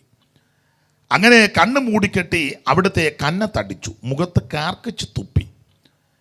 ചാട്ടമാറുകൊണ്ട് കുനിയപ്പെട്ട് നിൽക്കുന്ന ക്രിസ്തുവിൻ്റെ മുതുകിൽ ആഞ്ഞ് അടിച്ചു. ദാക്ഷിണ്യമില്ലാത്ത പടയാളികൾ അടിച്ച് വലിക്കുമ്പോൾ മാംസം പറഞ്ഞ് ഇറുന്ന് അവിടുത്തെ തിരുശരീരത്തിൽ നിന്ന് മാംസം പറഞ്ഞു മാറുകയാണ്. അങ്ങനെ ഓരോ അടിക്കും പച്ചമാംസം പറഞ്ഞ് ഇറുന്ന് മാറി ആ മുതുക് ഉടവജാല പോലെ നീളത്തെ കയറി. അങ്ങനെ ആ സങ്കീർത്തനക്കാരൻ പ്രവചനാത്മാവിൽ രേഖപ്പെടുത്തിയിരിക്കുന്നത്. അവിടുത്തെ മുതുക് ഉടവജാല പോലെ നീളത്തെ കയറി. മുഖത്തെ രോമമെല്ലാം പിടിതെടുത്തു. ഇരുമ്പ് ചമണ കൊണ്ടുവന്ന് പിടിച്ച് ആ രോമമെല്ലാം പിടിതെടുത്തു. കണ്ണ് മൂടിക്കെട്ടി കന്നത്തടിച്ച് കാർക്കിച്ച് തുപ്പി ആക്ഷേപിച്ചു. നിന്നെ അടിച്ചത് ആരാണെന്ന് പറ. നീ സമുദ്രത്തിൻ്റെ അടുത്തട്ടിക്കൊണ്ട് ഊളിയിട്ട് പോയ മത്സ്യത്തിൻ്റെ ഉദരത്തിൽ മറഞ്ഞിരുന്ന ചതുർത്തരമ്മ കണ്ടവനാ. എന്നാൽ പിന്നെ അടിച്ചതാരാന്ന് പറ. ആക്ഷേപിക്കുക, തുപ്പി, നിന്ദിച്ചു, മുഷ്ടിയുരുട്ടി ഇടിച്ചു. ഇതെല്ലാം യേശു സഹിച്ച് ഈ പങ്കപ്പാടുകളും വേദനകളെല്ലാം സഹിച്ചു. എന്തിന്? ഞാനും നിങ്ങളും രക്ഷപ്പെടാൻ വേണ്ടി. അവിടുന്ന് ഈ വേദനകളെല്ലാം നമുക്ക് വേണ്ടി സഹിച്ചു. ഒരു പഴയ പാട്ടുണ്ട്, അറിയാവുന്നവര് വേണേ ചേർന്ന് പാട്. മനസ്സോടെ ശാപ മരത്തിൽ തൂങ്ങിയ മാനുവേല ദൈവജാത, മനസ്സോടെ ശാപ മരത്തിൽ തൂങ്ങിയ മാനുവേല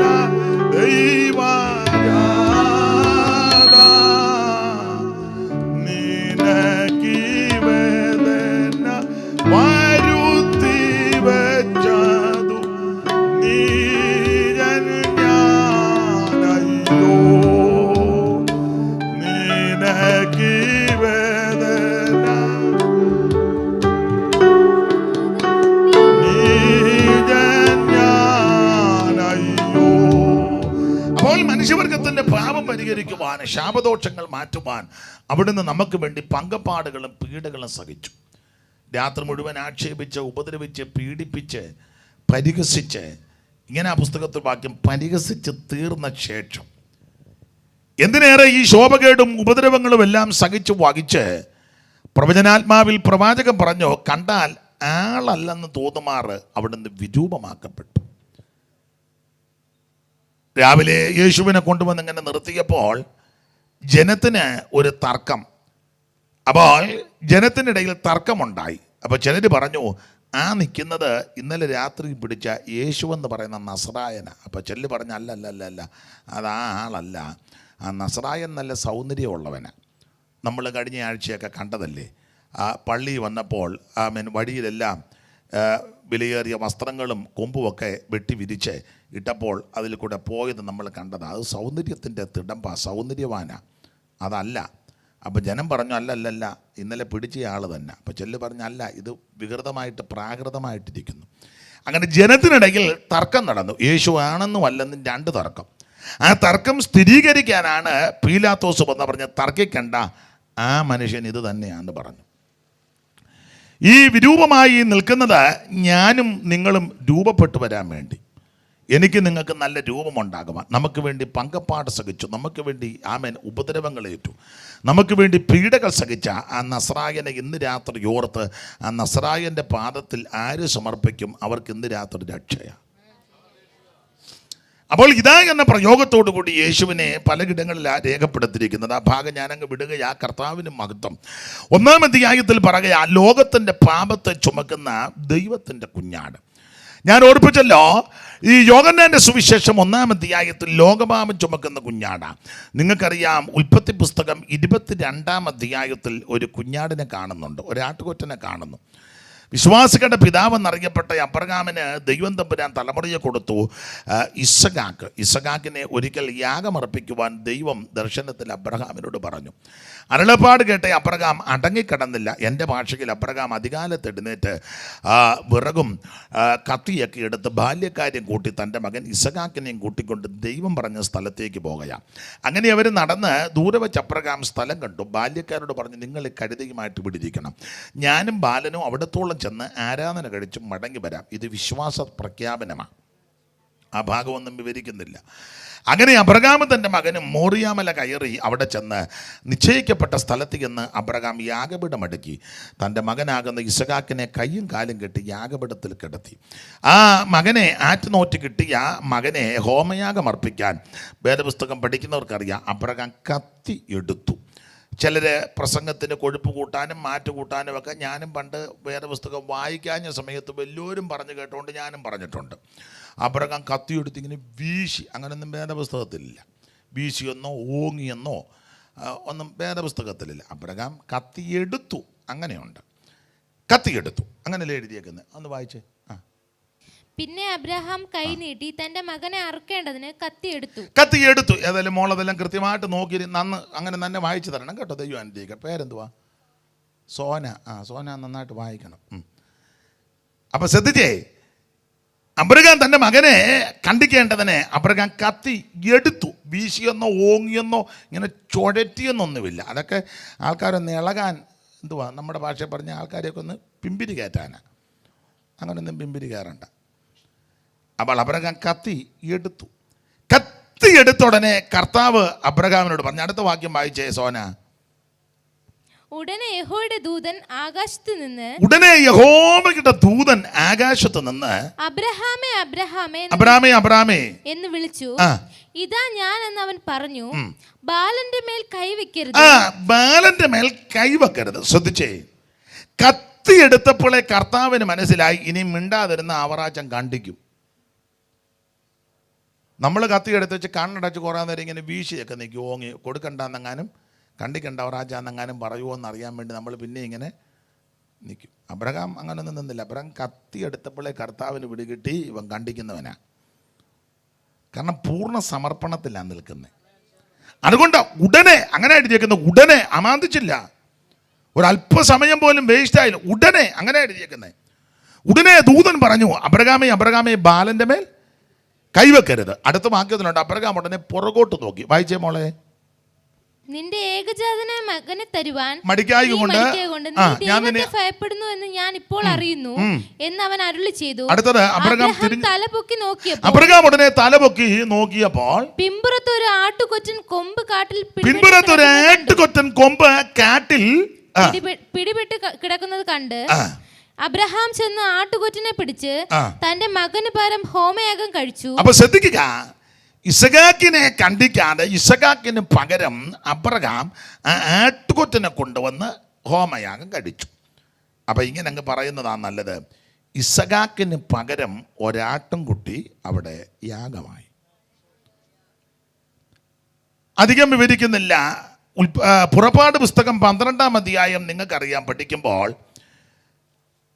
സംഹാരബാധയിൽ നിന്ന് രക്ഷപ്പെടാൻ വീടൊന്നിന് ഒരാട്ടിൻകുട്ടി. അങ്ങനെ 12:1-2 വായിച്ചേ.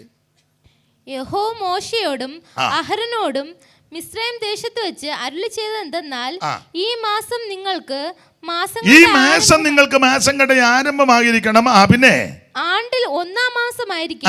മാസത്തിന്റെ ആണ്ടിന്റെ 1-ാം മാസമായിരിക്കണം. പിന്നെ നിങ്ങൾ ഇസ്രായേലിന്റെ സർവ്വസംഘത്തോടും പറയേണ്ടത്, നിങ്ങൾ ഇസ്രായേൽ മക്കളോട് എല്ലാവരോടും പറയേണ്ടത് എന്തെന്നാൽ, ഈ മാസം 10-ാം തീയതി അതത് കുടുംബത്തിന് ഒരു ആട്ടിൻകുട്ടി വീതം ഓരോരുത്തരും ഓരോ ആട്ടിൻകുട്ടിയെ എടുക്കണം. ഒരു കുടുംബത്തിന് ഒരു ആട്ടിൻകുട്ടി. സ്തോത്രം. ഒരു കുടുംബത്തിന് ഒരാട്ടിൻകുട്ടി. അത് ഓരോ കുടുംബത്തിനും ഓരോ ആട്ടിൻകുട്ടി, അതത് കുടുംബത്തിന്. ആട്ടിൻകുട്ടിയുടെ യോഗ്യത അവിടെ എഴുതിയിട്ടുണ്ട്. 5-ാം വാക്യം വായിച്ചേ മോളെ. ആട്ടിൻകുട്ടി ഊനമില്ലാത്തതും 1 വയസ്സ് പ്രായമുള്ളതും ആണുമായിരിക്കണം. അത് കോലാടോ ചെമ്മരിയാടോ ആകാം. അപ്പൊ ശ്രദ്ധിക്കുക, ഊനമില്ലാത്ത ആട്ടിൻകുട്ടി. ആട്ടെ അധികം വിവരിക്കുന്നില്ല, അത് ഒരു കുടുംബത്തിന് ഒരു ആട്ടിൻകുട്ടി. ഉൽപ്പത്തി പുസ്തകത്തിൽ ഇസഹാക്കിന് വേണ്ടി പകരം അറക്കപ്പെട്ട കുഞ്ഞാട്. പുറപ്പാട് 12 ഓരോ ഭവനത്തിനും ഒരാട്ടിൻകുട്ടി. ലേവ്യ പുസ്തകം 16-ാം അധ്യായം വേദപുസ്തകം പഠിക്കുന്നവർക്കറിയാം, അവിടെ 2 ആട്ടിൻകുട്ടിയെ വേർതിരിക്കുന്നു. അതിലൊന്ന് അസസ്സേലിന് ചീട്ട് വീഴുന്ന ആട്ടിൻകുട്ടി.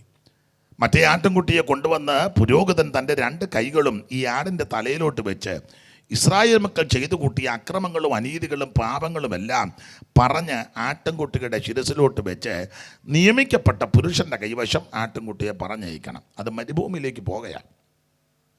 അപ്പോൾ ശ്രദ്ധിക്കുക, ആ ആട്ടിൻകുട്ടി ഇസ്രായേൽ ഗോത്രങ്ങളുടെ പാപം വഹിക്കുന്ന ആട്ടിൻകുട്ടി. ആട്ടെ ഇങ്ങനെ അങ്ങ് ചിന്തിക്കാം. ഉൽപ്പത്തി 22 വ്യക്തിക്ക് വേണ്ടി യാഗമായ ഒരു കുഞ്ഞാട്. പുറപ്പാട് 12 കുടുംബങ്ങൾക്ക് വേണ്ടി അറക്കപ്പെട്ട കുഞ്ഞാട്. ലേവിയ 16 ഇസ്രായേൽ ഗോത്രങ്ങൾ 12 ഗോത്രങ്ങൾക്ക് വേണ്ടി മാത്രം വേർതിരിക്കപ്പെട്ട ഒരു കുഞ്ഞാട്. എന്നാൽ ഇതിനെല്ലാം വ്യത്യസ്തമാണ് യോഹന്നാൻ 1 കുഞ്ഞാടിൻ്റെ വിശേഷത. വ്യക്തിക്കും കുടുംബത്തിനും ഗോത്രത്തിനും വേണ്ടി മാത്രമല്ല, മുഴു ലോകത്തിനും വേണ്ടി യാഗമാകുന്ന കുഞ്ഞാട്. ഇതാ ലോകത്തിൻ്റെ പാപത്തെ ചുമക്കുന്ന ദൈവത്തിൻ്റെ കുഞ്ഞാട്. ഞാൻ പ്രാരംഭത്തിൽ ഓർപ്പിച്ചു, ഒരു വിഭാഗത്തിനോ ഒരു സംഘടനയ്ക്കോ ഒരു കൂട്ടത്തിനോ വേണ്ടി മാത്രമല്ല യേശു ഈ താണലോകത്തിലേക്ക് വന്നത്. അവിടുന്ന് മുഴു ലോകത്തിനും വേണ്ടി യാഗമായ കുഞ്ഞാടാണ്. ഇന്ന് രാത്രി മനുഷ്യവർഗത്തിൻ്റെ പാപത്തിന് പരിഹാരം യേശു ക്രിസ്തുവിൽ കൂടി മാത്രം. മറ്റൊരുത്തനിലും രക്ഷയില്ല. നാം രക്ഷിക്കപ്പെടുവാൻ ആകാശത്തിന് കീഴിൽ മനുഷ്യരുടെ ഇടയിൽ നൽകപ്പെട്ട ഒരേ ഒരു നാമം, അത് നസറായനാകുന്ന യേശുവിൻ്റെ പരിശുദ്ധ നാമമാണ്. ഇന്ന് രാത്രി ആ കുഞ്ഞാടാകുന്ന യേശു ക്രിസ്തുവിൽ കൂടി പാപമോചനമുണ്ട്.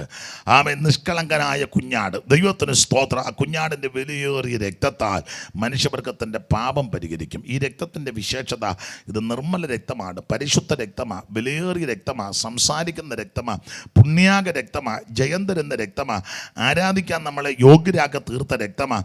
ഇത് വിലയേറിയ രക്തമാണ്, സൗഖ്യമാക്കുന്ന രക്തമാണ്. ഈ രക്തത്തിൻ്റെ ശക്തിയാൽ ഇന്ന് രാത്രി പാപമോചനമുണ്ട്. ഒരു വ്യത്യാസവുമില്ല. എല്ലാവരും പാപം ചെയ്ത് ദൈവതേജസ് നഷ്ടപ്പെടുത്തി. പാപികളാകുന്ന മനുഷ്യവർഗത്തെ രക്ഷിക്കുവാൻ പാപമുള്ള ഒരുവനെ കൊണ്ടൊക്കത്തില്ല. അതുകൊണ്ട് പാപമില്ലാത്ത പരിശുദ്ധനായ ദൈവം ജഡാവതാരമെടുത്ത് വേഷമെടുത്ത് ഈ ഭൂമിയിൽ വന്ന് നാടെങ്ങും നന്മ സുവിശേഷിച്ച് മരിച്ചവരെ ഉയർപ്പിച്ച് രോഗികളെ സൗഖ്യമാക്കി മുടന്തരെ നടത്തി ചെകിടർക്ക് കേൾവി കൊണ്ട് തൂമരെ സംസാരിപ്പിച്ച് നാനാവ്യാധികളാലും ബാധകളാലും വളഞ്ഞവരെ സുഖമാക്കി മരിച്ചവരെ ഉയർപ്പിച്ച് അത്ഭുതങ്ങളും അടയാളങ്ങളും ചെയ്ത് തിരുവിടത്ത് അവിടത്തെ പറ്റി എഴുതി വെച്ചിരിക്കുന്നത് പോലെ കഷ്ടാനുഭവങ്ങളിൽ കൂടി കടന്നുപോയി പങ്കപ്പാടുകളും വ്യതകളും വേദനകളും സഹിച്ച് മനുഷ്യവർഗത്തിന് വേണ്ടി അവിടുത്തെ തിരുരക്തം, യേശു ക്രിസ്തുവിൻ്റെ രക്തം. ഇന്ന് രാത്രി ആ രക്തത്തിൽ ആശ്രയിച്ച് യേശുവിനോട് പ്രാർത്ഥിച്ച്, യേശുവേ ഞാനൊരു പാപിയാ, എന്നെ രക്ഷിക്കണം, എൻ്റെ പാപം മോചിക്കണം, അവിടുത്തെ പരിശുദ്ധ രക്തത്താൽ എന്നെ കഴുകണം. ആര് പ്രാർത്ഥിക്കും അവരെ ഇന്ന് രാത്രി യേശു രക്ഷിക്കും. ആരപേക്ഷിക്കും അവരുടെ ഉള്ളത്തിൽ ഇന്ന് രാത്രി യേശു കടന്നു വരും. യേശു ഉള്ളത്തിൽ വന്നാൽ നിനക്ക് സമാധാനവും സന്തോഷവും ആശ്വാസവും നിത്യരക്ഷയും നിത്യജീവനുമുണ്ട്. കരമുയർത്തി ദൈവത്തിന് മഹത്വം കൊടുക്കുക. കുഞ്ഞാട്ടിൻ തീരു രക്തത്താൽ ഞാൻ ശുദ്ധനായി തീർന്നു, തൻ ചങ്കിലെ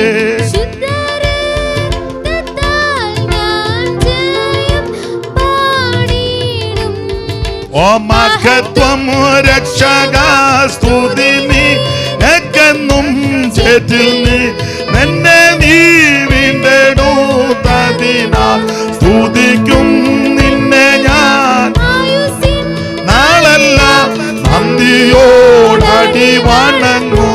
അമ്മേ സ്തുതിക്കും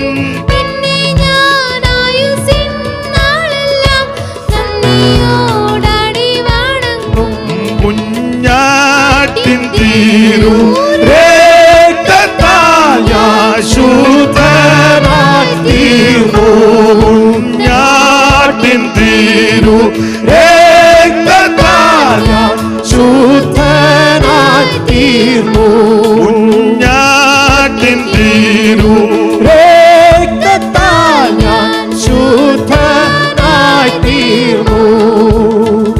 കരമുയർത്തി ദൈവത്തെ സ്തുതിക്കാം. യേശുക്രിസ്തുവിന്റെ രക്തം സകല പാപങ്ങളും പോക്കി നിന്നെ ശുദ്ധീകരിക്കും. കർമ്മമാർഗത്താലും പുണ്യമാർഗങ്ങളാലും തീർത്ഥയാത്രകളാലും തീർത്ഥാടനങ്ങളാലും ഒന്നും മനുഷ്യവർഗത്തിൻ്റെ പാപത്തിന് പരിഹാരം വരികയില്ല. വിശുദ്ധ വേദപുസ്തകം പഠിപ്പിക്കുന്നത് യേശുവിൻ്റെ പരിശുദ്ധ രക്തത്താൽ. ഇന്ന് രാത്രി ആർക്കും കർത്താവിനോട് പ്രാർത്ഥിക്കാം, ആർക്കും യേശുവിൻ്റെ അടുക്ക വരാം. ഞാൻ പറയാറുണ്ട്, മുമ്പേ ഓർപ്പിച്ചല്ലോ, പുരുഷനും വരാം, സ്ത്രീക്കും വരാം, കുഞ്ഞുങ്ങൾക്കും വരാം, പ്രായമുള്ളവർക്ക് വരാം, വാർദ്ധക്യമുള്ളവർക്ക് വരാം, കറുത്തവന് വരാം, വെളുത്തവന് വരാം. സ്തോത്രം. നിറവുള്ളവനും നിറവില്ലാത്തവനും കാശുള്ളവനും കാശില്ലാത്തവനും ആർക്കും യേശുവിൻ്റെ അടുക്ക വരാം. രാവിലെ വരാം, ഉച്ചയ്ക്ക് വരാം, വെളുപ്പിനെ വരാം, രാത്രി വരാം, അർദ്ധരാത്രിക്ക് വരാം. സ്തോത്രം. രാത്രി 2:30 യേശുവിൻ്റെ ഇപ്പോൾ കാണിക്കുകയില്ലെന്നൊന്നും പറയുകയല്ല. 2:30 വരാം, വെളുപ്പിനെ 3 മണിക്കും വരാം. പുരുഷനും സ്ത്രീക്കും എല്ലാം വരാം. അത് തിങ്കളാഴ്ചയും വരാം, ചൊവ്വാഴ്ചയും വരാം, എല്ലാ ദിവസവും വരാം, ഏത് സമയത്തും വരാം. ചൊവ്വാഴ്ച കാണിക്കുകയല്ല യേശുവിനെ, അങ്ങനൊന്നുമില്ല. ഏത് സമയത്തും ആർക്കും എപ്പോൾ വേണേലും യേശുവിൻ്റെ അടുക്ക വരാം. അതാണ് യേശുവിൻ്റെ വിശേഷത. ഞാൻ പഴയ പാട്ടുകളൊക്കെയാണ് ഈ 2 ശീലി പാടുന്നത്. ഇന്ന് എന്നെ കൊണ്ടൊക്കത്തില്ല, കാരണം ചുമയുടെ ബുദ്ധിമുട്ടും കഫത്തിൻ്റെ ശല്യവും ഉണ്ട്. അപ്പം ഹെൽപ്പ് ചെയ്യാനായിട്ട് 1-2 പേരുള്ളത് അവർ വന്നുമില്ല. ഇവരെ കൊണ്ടൊക്കുമെന്ന് തോന്നുന്നുമില്ല.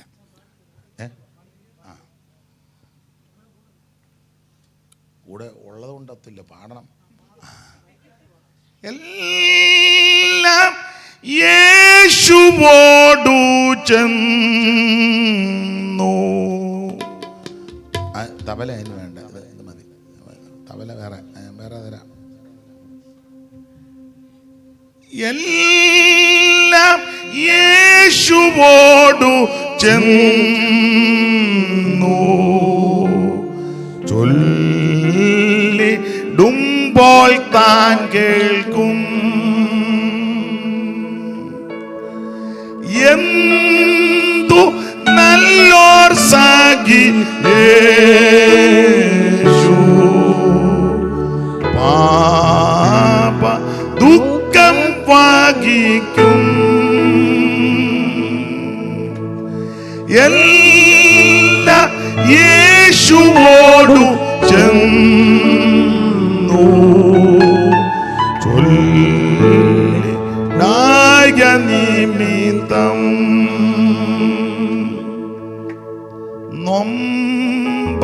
നൊമ്പരമേറെ സഹി.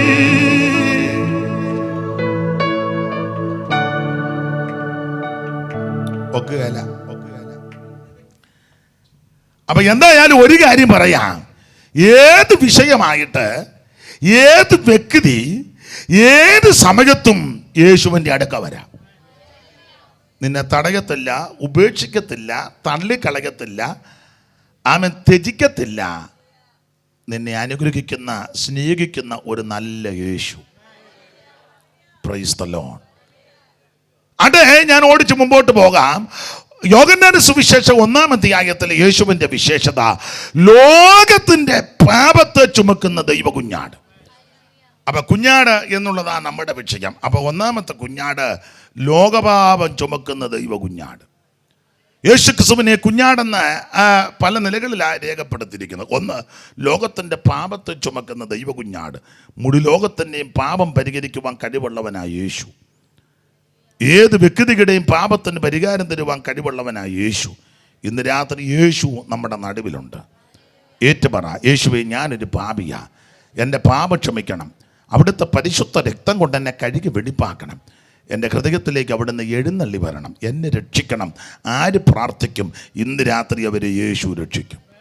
മറ്റൊരുത്തനിലും രക്ഷയില്ല. നാം രക്ഷിക്കപ്പെടുവാൻ ആകാശത്തിന് കീഴിൽ മനുഷ്യരുടെ ഇടയിൽ നൽകപ്പെട്ട ഒരേ ഒരു നാമം, അത് നസറായനാകുന്ന യേശു ക്രിസ്തുവിൻ്റെ പരിശുദ്ധ നാമം. ഈ നാമത്തിൻ്റെ വിശേഷത രോഗശാന്തി തരുന്ന നാമമാണ്. ഈ നാമം പാപം മോചിക്കുന്ന നാമമാണ്.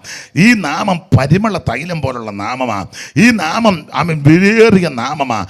ഈ നാമത്താൽ ഭൂതങ്ങൾ വിട്ടുപോകും. ഈ നാമത്തിൽ രോഗികൾ സൗഖ്യമാകും. ഈ നാമത്തിൽ അത്ഭുതങ്ങൾ നടക്കും. ഈ ഈ നാമത്താൽ അതിശയങ്ങൾ നടക്കും. ഈ നാമം സ്വർലോകരുടെയും ഭൂലോകരുടെയും അധോലോകരുടെ മുഴങ്കാലുകൾ മടങ്ങുന്ന വിറപ്പിക്കുന്ന പരിശുദ്ധ നാമമാണ് യേശുവിൻ്റെ പരിശുദ്ധ നാമം. Price the lord, praise the Lord. ഇന്ന് രാത്രി ആ പരിശുദ്ധ നാമത്തിന്റെ ശക്തിക്കായി ദൈവത്തെ സ്തുതിക്കുന്നു. അപ്പൊ ഒന്ന്, ലോകപാപം ചുമന്നൊടിക്കുന്ന ദൈവത്തിന്റെ കുഞ്ഞാട്, അതാണ് ഒന്നാമത്തെ കുഞ്ഞാട്. ഇനി തിരുവെടുത്ത് പഠിക്കുമ്പോൾ രണ്ടാമത്തെ കുഞ്ഞാട് ആരാധനയ്ക്ക് യോഗ്യനായ കുഞ്ഞാട്. വായിച്ചേ, വെളിപ്പാട് പുസ്തകം 5-ാം അധ്യായത്തിന്റെ 8-9 തിരുവെടുത്തുകൾ വായിച്ച് സഹായിക്കണം.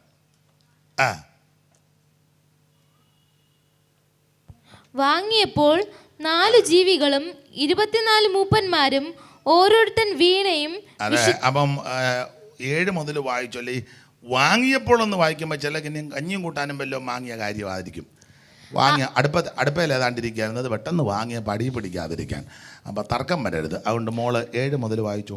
അവൻ വന്നു സിംഹാസനത്തിൽ ഇരിക്കുന്നവന്റെ വലം കയ്യിൽ നിന്ന് പുസ്തകം വാങ്ങി. പുസ്തകം വാങ്ങുന്ന വിഷയമാണ്. അപ്പോൾ വെളിപ്പാട് പുസ്തകം 5-ാം അധ്യായം അത് പ്രധാനപ്പെട്ടൊരു അധ്യായമാണ്. ഒറ്റ വാക്യം പറഞ്ഞാൽ ഭൂമിയുടെ വീണ്ടെടുപ്പ് നടക്കാൻ പോവുക. ഈ ഭൂമിയുടെ വീണ്ടെടുപ്പ്, അതെന്നാ ഭൂമിയുടെ വീണ്ടെടുപ്പ് പറയാം. ഈ ഭൂമി ഇപ്പോൾ ശാപത്തിന് കീഴിൽ കിടക്കുക. ഇങ്ങു ശാപം നിറഞ്ഞ ഇങ്ങു ശാപം നിറഞ്ഞ പൂ നീങ്ങി പൂതു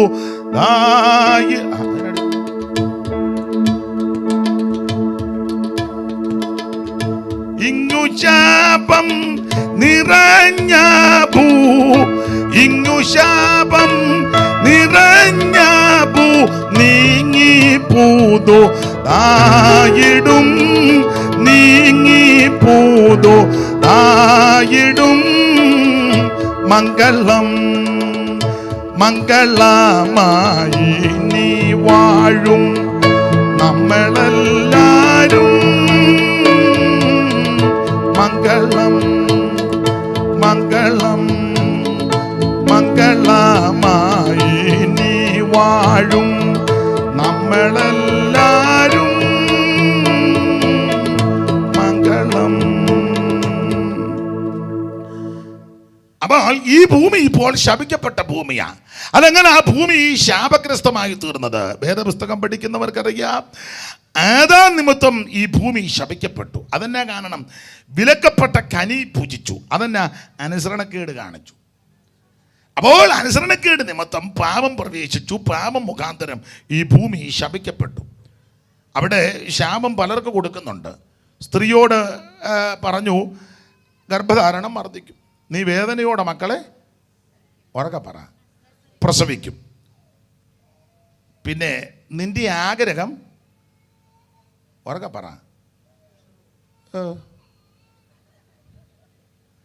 നിന്റെ ആഗ്രഹം ഉറക്കെ പറയാൻ.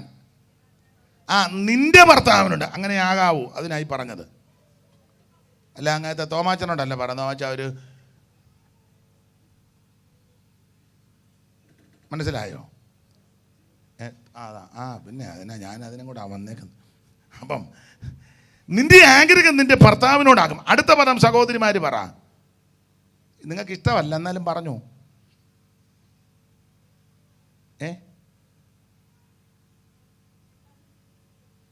അടുത്ത പദം നിങ്ങൾക്ക് ഇഷ്ടമുള്ളതല്ല, എന്നാലും എഴുതിയേക്കുന്ന പോലെ അങ്ങ് പറ.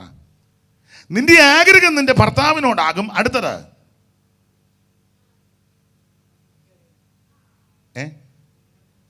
അങ്ങനെ ഞങ്ങൾ പറഞ്ഞ ഇയാൾ പ്രസംഗിച്ച് തെളിയണ്ടെന്നായിരിക്കും. നിന്റെ ആഗ്രഹം നിന്റെ ഭർത്താവിനോടാകും. അടുത്ത പദം അവൻ നിന്നെ ഭരിക്കും. അതാ ഞാൻ പറഞ്ഞ അവർക്ക് ഇഷ്ടമല്ലെന്ന്. പലയിടത്തും നേരെ തിരിച്ചാ. അപ്പോൾ അവൻ നിന്നെ ഭരിക്കും. ഇതൊക്കെ ശാപത്താൽ ലഭിച്ചതാ. മറ്റേത് നേരത്തെ അങ്ങനൊന്നും ഇല്ലായിരുന്നു. ഇത് ശാപം വന്നത് കൊണ്ടാണ്. കാരണം പാമ്പിൻ്റെ വാക്ക് തള്ള കേട്ട് പാപം ചെയ്തത് കൊണ്ടാണ് തള്ളയ്ക്ക് ഗതികേടെല്ലാം വന്നത്. ആദമിനോടും പറഞ്ഞു, നീ വിയർപ്പോടെ ഭക്ഷിക്കും, കഷ്ടവും ബുദ്ധിമുട്ടും പ്രയാസവും ഒക്കെ ഉണ്ടാകും. എന്നിട്ട് പറയുക, നിന്റെ നിമിത്തം ഈ ഭൂമി ശപിക്കപ്പെട്ടിരിക്കുന്നു. പാമ്പിനോടും ദൈവം പറഞ്ഞു, നീ ഉരസ് കൊണ്ട് ഗമിക്കും, നിലത്തെ പൊടി തിന്നും. ആട്ടെ, ആ ഭാഗമൊന്നും വിവരിക്കുന്നില്ല. അപ്പോൾ ഈ ഭൂമി ശപിക്കപ്പെട്ട ഭൂമിയാണ്. യോഹന്നാൻ്റെ 1 ലേഖനം 5:19 വായിക്കുന്നത് സർവ്വലോകവും ദുഷ്ടൻ്റെ അധീനതയിലെന്നാണ്. ഈ ഭൂമി ശപിക്കപ്പെട്ട ഭൂമിയാണ്. ഈ ഭൂമിക്ക് ശാപമുള്ളത് കൊണ്ടാണ് നമ്മൾ എന്ത് കുടിച്ചു വെച്ചാലും എന്ത് നട്ടാലും കിളിപ്പിച്ചാലും അതിൻ്റെ പൂർണ്ണ വിളവ് കിട്ടുന്നില്ലല്ലോ. ഇത് ശപിക്കപ്പെട്ട ഭൂമി ആയതുകൊണ്ട്. ഉദാഹരണം, സഹോദരിമാർക്ക് പെട്ടെന്ന് പിടികിട്ടും. നിങ്ങളെവിടെയോ പോയി കാശ് കൊടുത്തോ അല്ലെങ്കിൽ വല്ലവരും തന്നോ, അല്ലെങ്കിൽ മണ്ണോടുകൂടി ഒരു കരിയാപ്പ് കൊണ്ടുവന്ന് വെച്ചിരിക്കുക. ശരിയാകുന്നുണ്ടോ? ഇല്ല. അതിനകത്ത് ആട്ടുംകാട്ടം കൊണ്ടിടുന്നു, കഞ്ഞിവെള്ളം കൊണ്ടൊടിക്കുന്നു, മുട്ടയുടെ തോട് കൊണ്ട് അതിൻ്റെ ചുറ്റുവിടുന്നു, ചെങ്കല്ലെല്ലാം കൂടെ പൊടിച്ചിടുന്നു, എന്നും കൊണ്ട് ചെയ്യാവുന്നതെല്ലാം. അപ്പോൾ ആരാണ്ട് പറഞ്ഞ് തേയിലയുടെ മട്ട് കൊണ്ടിട്ടാൽ നല്ല എന്തെല്ലാം കൊണ്ടിട്ടിട്ടും അതിൽ നിന്ന് 2 തണ്ടടത്തി കടുക് പൊട്ടിക്കാൻ ഒക്കുകയില്ല. നടക്കുന്ന കേസല്ല. ഉദാഹരണമാണ്. എന്ത് നമ്മൾ കൃഷി ചെയ്തോ പൂർണ്ണ വിളവില്ലല്ലോ. അതിൻ്റെ കാരണം ഈ ഭൂമി ശപിക്കപ്പെട്ട ഭൂമിയാണ്. എന്നാൽ ഈ ഭൂമിയുടെ ശാപം മാറ്റും. അതാണ് വെളിപ്പാട് പുസ്തകം 5-ാം അധ്യായത്തിൽ. 5-ാം അധ്യായത്തിൻ്റെ 1 മുതൽ സിംഹാസനത്തിൽ ഒരുവൻ ഇരിക്കുന്നു, അവൻ്റെ കയ്യിൽ അകത്തും പുറത്തും മുദ്രകിട്ട എടുത്തുള്ള ഒരു പുസ്തകം കാണുന്നു. വായിച്ചോ മോളെ 5:1 മുതൽ. ഞാൻ സിംഹാസനത്തിൽ ഇരിക്കുന്നവന്റെ വലം കൈയിൽ അകത്തും പുറത്തും എഴുത്തുള്ളതായി 7 മുദ്രയാൽ മുദ്രയിട്ട ഒരു പുസ്തകം കണ്ടു. ആ പുസ്തകം തുറക്കുവാനും അതിന്റെ മുദ്ര പൊട്ടിപ്പാനും യോഗ്യൻ ആരുള്ളൂ എന്ന് അത്യുച്ചത്തിൽ ഘോഷിക്കുന്ന ശക്തനായ ഒരു ദൂതനെയും കണ്ടു. പുസ്തകം തുറപ്പാനോ നോക്കുവാനോ സ്വർഗത്തിലും ഭൂമിയിലും ഭൂമിക്ക് കീഴിലും ആർക്കും കഴിഞ്ഞില്ല.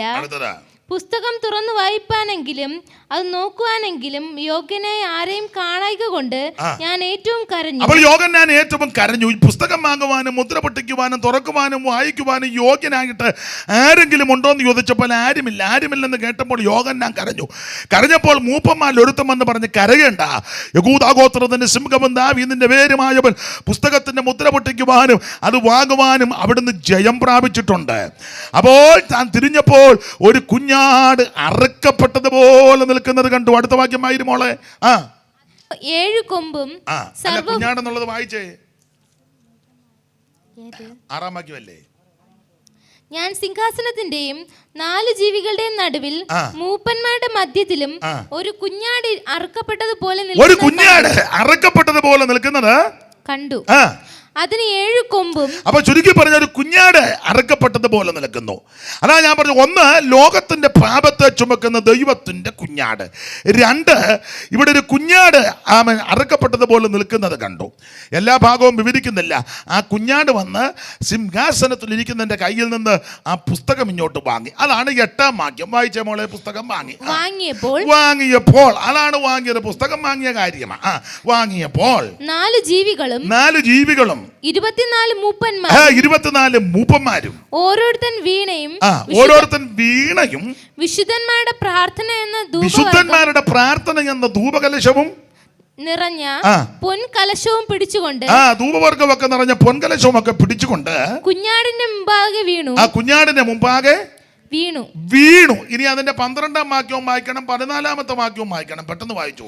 അവർ അത്യുച്ചത്തിൽ അറുക്കപ്പെട്ട കുഞ്ഞാട് ശക്തിയും ധനവും അറുക്കപ്പെട്ട കുഞ്ഞാട് ശക്തിയും ബലവും ജ്ഞാനവും ബലവും ബഹുമാനവും മഹത്വവും സ്തോത്രവും ലഭിപ്പാൻ യോഗ്യൻ എന്ന് പറഞ്ഞു. ഇനി 14-ാമത്തെ വാക്യം കൂടെ വായിച്ചോ മോളെ. 14.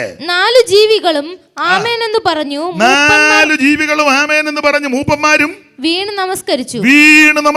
അപ്പോൾ ഈ വാക്യങ്ങളെല്ലാം കൂടെ ചേർത്ത് പഠിച്ചാൽ ഈ കുഞ്ഞാടിന്റെ പ്രത്യേകത, ആരാ നിനക്ക് യോഗ്യനായ കുഞ്ഞാട്? 1 ലോകത്തിന്റെ പാപത്തെ ചുമക്കുന്ന ദൈവ കുഞ്ഞാടാണ് ക്രിസ്തു. 2 ഈ ക്രിസ്തുവിന്റെ വിശേഷത, ആരോ നിനക്ക് യോഗ്യനായ കുഞ്ഞാട്. Price the Lord. മൂപ്പന്മാരും ജീവികളും ഒന്നുപോലെ നിന്ന് മുട്ടുകുത്തി വണങ്ങിടുന്നു യേശുനാഥൻ മുൻപിൽ. മൂപ്പന്മാരും ജീവികളും ഒന്നുപോലെ നിന്ന് മുട്ടുകുത്തി വണങ്ങിടുന്നു യേശുരാജൻ മുൻപിൽ.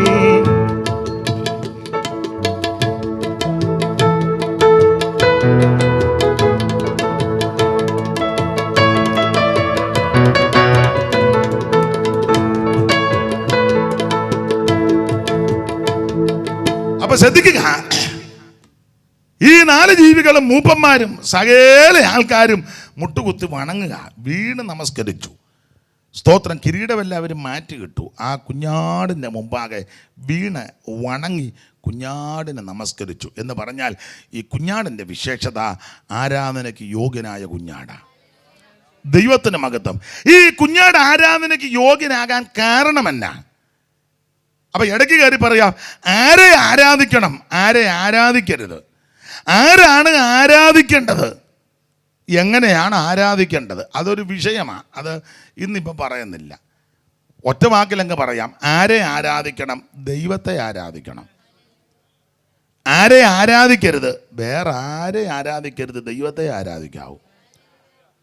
മനുഷ്യനെ പിടിച്ചു നിർത്തി ആരാധിക്കരുത്. കുഞ്ഞുഞ്ഞ് അവിടെ നിൽക്കി, ഞാൻ കുഞ്ഞുഞ്ഞിനെ അങ്ങ് ആരാധിക്കുക, എൻ്റെ കുഞ്ഞുഞ്ഞിനെ ആരാധിക്കരുത്. സ്തോത്രം. കുഞ്ഞമ്മേനെ ആരാധിക്കരുത്. മനുഷ്യനെ ഒന്നും ആരാധിക്കരുത്. മൃഗത്തെ ആരാധിക്കേണ്ട, മൃഗത്തെ ഉപദ്രവിക്കരുത്. ചുമ്മാ പോകുന്ന പശുവിനെ തൊഴിക്കുകയൊന്നും ചെയ്യരുത്. മൃഗത്തെ ഒന്നും ഉപദ്രവിക്കരുത്. പട്ടിയെ വളർത്തുകയോ വളർത്താതിരിക്കുന്നതാണ് നല്ലത്. പെന്തിക്കോസുകാരടാ പറയാൻ.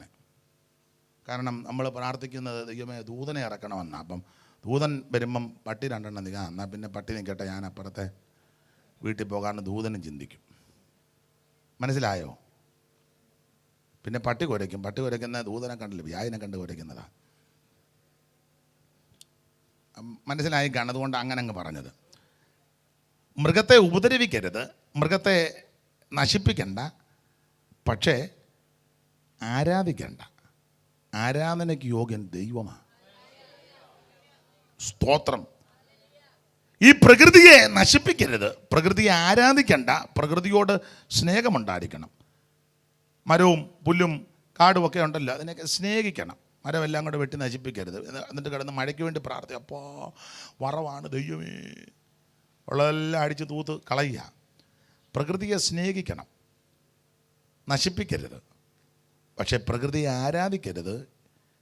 സൂര്യനെ ആരാധിക്കരുത്, ചന്ദ്രനെ ആരാധിക്കരുത്. സൂര്യനെയും ചന്ദ്രനെയും നിർമ്മിച്ചൊരു ദൈവമുണ്ട്. നക്ഷത്രങ്ങളെ ആരാധിക്കണ്ട, നക്ഷത്രങ്ങളെ സൃഷ്ടിച്ചൊരു ദൈവമുണ്ട്. വാരി വിതറി ഇട്ടിരിക്കുന്ന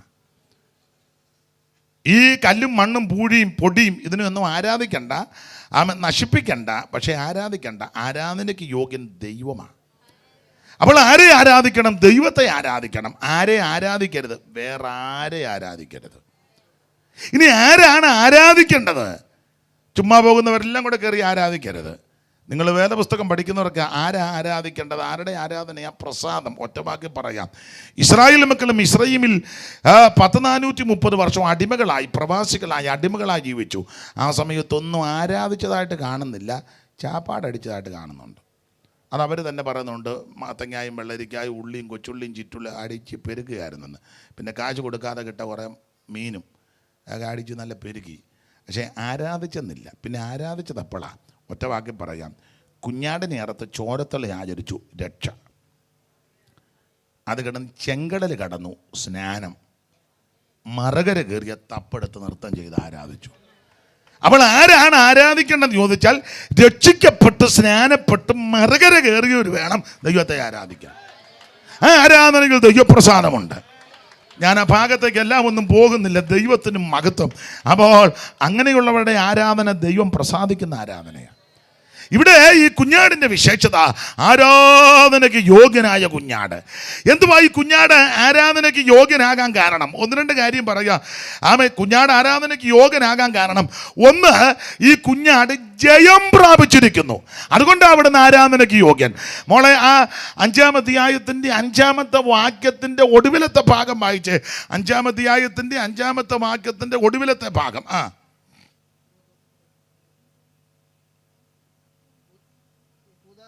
5-ാം വാക്യം അങ്ങ് വായിച്ചോ, ഇനിയിപ്പോ ഒരോടൊക്കെ ഉണ്ടാക്കണ്ട.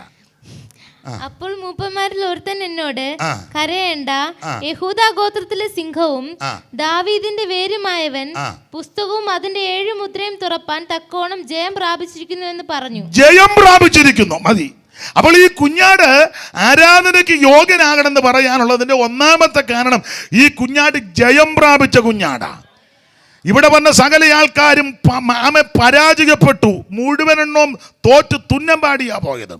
രാജ്യങ്ങൾ പെട്ടിപ്പിടിച്ചവരുണ്ട്, രാഷ്ട്രങ്ങൾ കീഴടക്കിയവരുണ്ട്, മന്ത്രി പുങ്കവന്മാരുണ്ട്, ആമെ സാമ്രാട്ടുകളുണ്ട്, കരുത്തന്മാർ, ഉന്നതന്മാരും മിടുക്കന്മാരും എല്ലാം ഇവിടെ വന്നു. ആമനെ സമുദ്രത്തെ നോക്കി ആക്രോശിച്ച് പറഞ്ഞ ആൾക്കാരുണ്ട്. കരയായിരുന്നെങ്കിൽ വെട്ടിപ്പിടിക്കാറുണ്ട്. ഒടുവിൽ പുള്ളിയും 2 കൈയും വെളിയിലിട്ട് പോയതാ.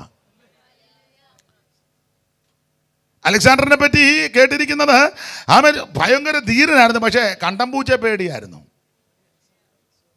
മ്യാവെന്ന് വെച്ചാൽ പുള്ളി കട്ടിലടി കയറും. അപ്പോൾ ഇവിടെയുള്ള സകല മനുഷ്യരും പരാജയപ്പെട്ടാ പോയത്. തോട്ടത്തിൽ മേരി പെനിഞ്ഞ പറഞ്ഞല്ലോ, പാടിയല്ലോ, പടുക്കളെന്ന് പേരെടുത്ത പൂർവിക പ്രമാണികൾ ഒടുക്കമെന്ന് സംഭവിച്ച് കേട്ട് കേൾവിയില്ലകോ. സമർത്ഥനായ സീസറും പ്രശസ്തനായ ഹോമറും സമത്വമറ്റ സോളമൻ തുടങ്ങിയുള്ള വിജ്ഞരും സകലയെണ്ണവും പരാജയപ്പെട്ടു പോയി. എങ്ങനെ? സകലയെണ്ണവും മരണത്തിന് പരാജയപ്പെട്ടു. മരണത്തിൻ്റെ തണുത്ത കാലം വന്ന് ആമൻ പിടിച്ചു കഴിഞ്ഞപ്പോൾ എതിർക്കാനൊക്കാതെ ആമൻ വരുന്നില്ലെന്ന് പറയാൻ കഴിയാതെ എല്ലാം മരണത്തിന് അടിയോറ് പറഞ്ഞു. എന്നാൽ മരണത്തെ ജയിച്ച ഒരുവനേ ഉള്ളൂ, യേശു ക്രിസ്തു. ഹേ മരണമേ നിന്റെ ജയം എവിടെ? ഹേ മരണമേ നിന്റെ വിഷമുള്ളവിടെ എന്ന് ചോദിച്ച് മരണത്തിൻ്റെ അധികാരിയാകുന്ന പിശാചനെ തൻ്റെ മരണത്താൽ പരാജയപ്പെടുത്തി മരണഭീതികളിൽ അടിമപ്പെട്ട് കിടന്ന് എന്നെയും നിങ്ങളെയും വിടുവിച്ച് ഇന്നും ജയഭേരി മുടക്കി ജീവിക്കുന്ന ഒരുവനേ ഉള്ളൂ, അത് നസറയനാകുന്ന യേശു. അതുകൊണ്ടാണ് ഞാൻ പറഞ്ഞത്, അവിടുന്ന് ജയമെടുത്തവനാ. മരണത്തെ ജയിച്ചവൻ ഉയരത്തിലുണ്ട്, അവിടനിക്കൊരുക്കുന്ന ഭവനം ഒന്നുണ്ട്. മരണത്തെ ജയിച്ചവൻ ഉയരത്തിലുണ്ട്, അവിടനിക്കൊരുക്കുന്ന ഭവനം ഒന്നുണ്ട്. ആ വീട്ടിലെന്നെ ചേർത്തിടുവാൻ മണവാളൻ വന്നിടുമേ.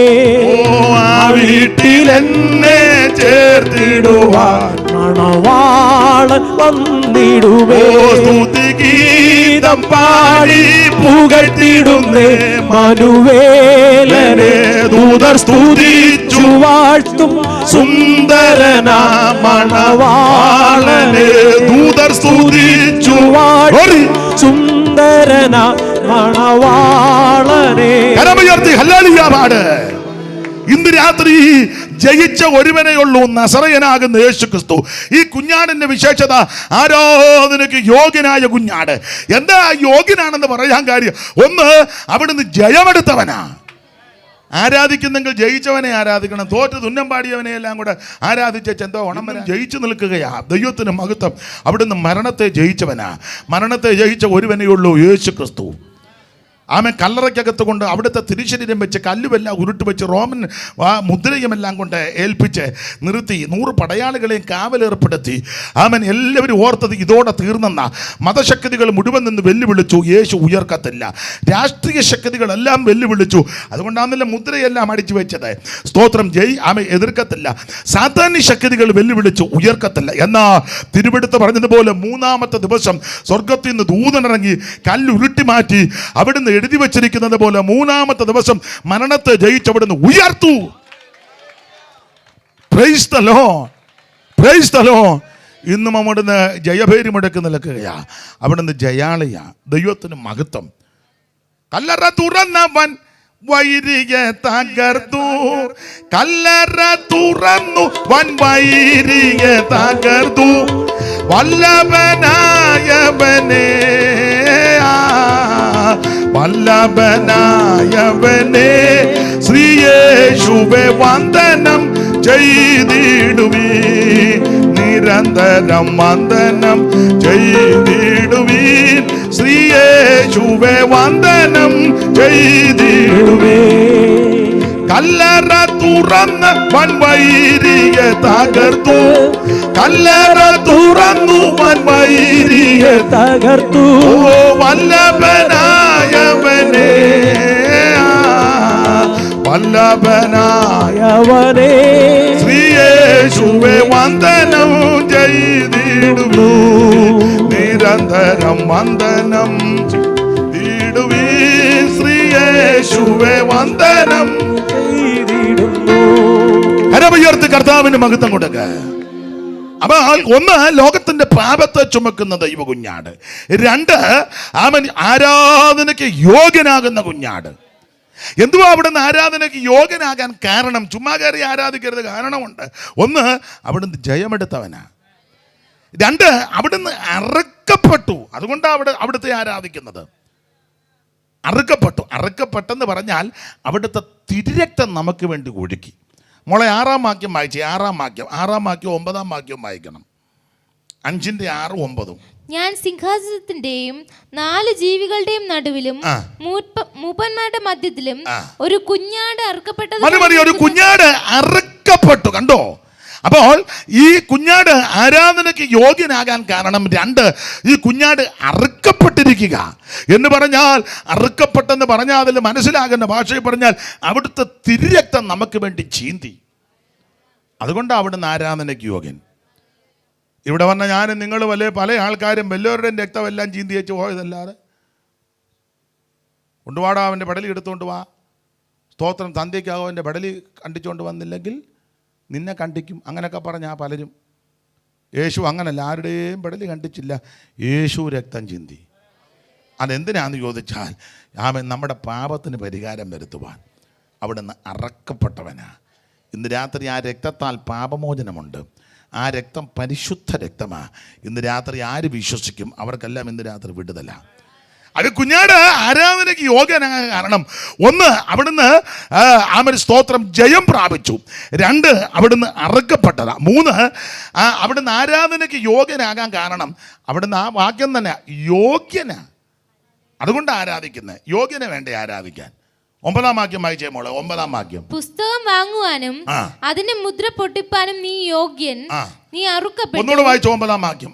പുസ്തകം വാങ്ങുവാനും അതിന്റെ മുദ്ര പൊട്ടിപ്പാനും നീ യോഗ്യൻ. നീ യോഗ്യൻ. അപ്പൊ ആരാധനയ്ക്ക് അവൻ അർഹനാകാൻ കാരണം അവിടുന്ന് യോഗ്യനാ. കണ്ടാൽ തന്നെ നമുക്ക് ഇഷ്ടപ്പെടും. യോഗ്യനാ. നല്ലൊരു തലയും 2 കൈയും 2 കാലും. ആ മുഖത്തോട്ട് നോക്കിയാൽ കണ്ണ് പറക്കുകയല്ല. കാരണം മുഖത്തോട്ട് നോക്കിയാൽ എന്തോ സൗന്ദര്യമാണെന്നറിയാമോ? എൻ്റെ പ്രിയനോ, വെണ്മയും ചുമപ്പും ഉള്ളവൻ 10,000-ങ്ങളിൽ ശ്രേഷ്ഠൻ. മുഖമൊക്കെ നല്ല പ്രസന്ന വദനനായിട്ടായിരിക്കുന്നത്, ശാന്തമായിട്ട് നല്ല നല്ല മുഖമാണ്. അല്ല അതിനെ കൊല്ലുമെന്നും പറഞ്ഞ് കണ്ണ് ഉരുട്ടിയിരിക്കുകയല്ല, നല്ല മുഖമാണ്. നല്ല ആ മുഖത്തോട്ട് നോക്കിയാൽ കണ്ണ് പറക്കുകയല്ല. സൈമൺ സാറ് പറഞ്ഞിരിക്കുന്ന മുഖത്തിൽ നിന്ന് തേനിറ്റിറ്റ് വീഴുന്നെന്നാ. നിൻമുഖത്തു നിന്നോ തൂകും നന്മധു പൂരത്തിലമ്പൈ, നിൻമുഖത്തു നിന്നു തൂകും നന്മധു പൂരത്തിലമ്പൈ. അപ്പോൾ മുഖത്തിൽ നിന്ന് തേൻ ഇറ്റിറ്റ് വീഴുന്നെന്ന്. മുഖത്ത് തേൻ തുള്ളി തുള്ളിയായിട്ട് വീണ ആരേലും ഇട്ടേച്ച് പോവോ? നോക്കിയിരിക്കുക. മാത്രമല്ല വായിന്ന് വരുന്നത് ലാവണ്യവാക്കും. അല്ലാതെ നിന്നെ കണ്ടിക്കും, സമകരിക്കും, ചുട്ടുകളയും, കത്തിക്കുമെന്നൊന്നും അല്ല പറയുന്നത്. വായിന്ന് വരുന്നതെല്ലാം ലാവണ്യവാക്കാം. സ്തോത്രം. അതുകൊണ്ട് പള്ളി ഇരുന്ന എല്ലാവരുടെയും കണ്ണ് അവൻ്റെ മേലായി. 2-3 ദിവസം വചനം കേട്ടിട്ടൊരു ചെറുക്കൻ എഴുന്നേറ്റ് പോലും പോകുന്നില്ല. ഇവിടെ നിന്നേ കൂടെ എഴുന്നേറ്റ് പോവുക. നമ്മൾ ഇവിടെ നിന്ന് പ്രസംഗിക്കുമ്പോൾ കൂടെ എഴുന്നേറ്റ് പോയി അവിടെ നിന്ന് റോന്തടിച്ചേച്ച് വീണ്ടും വന്നിരിക്കുന്നു. ഇനിയും പോകാനിരിക്കുക. സ്തോത്രം.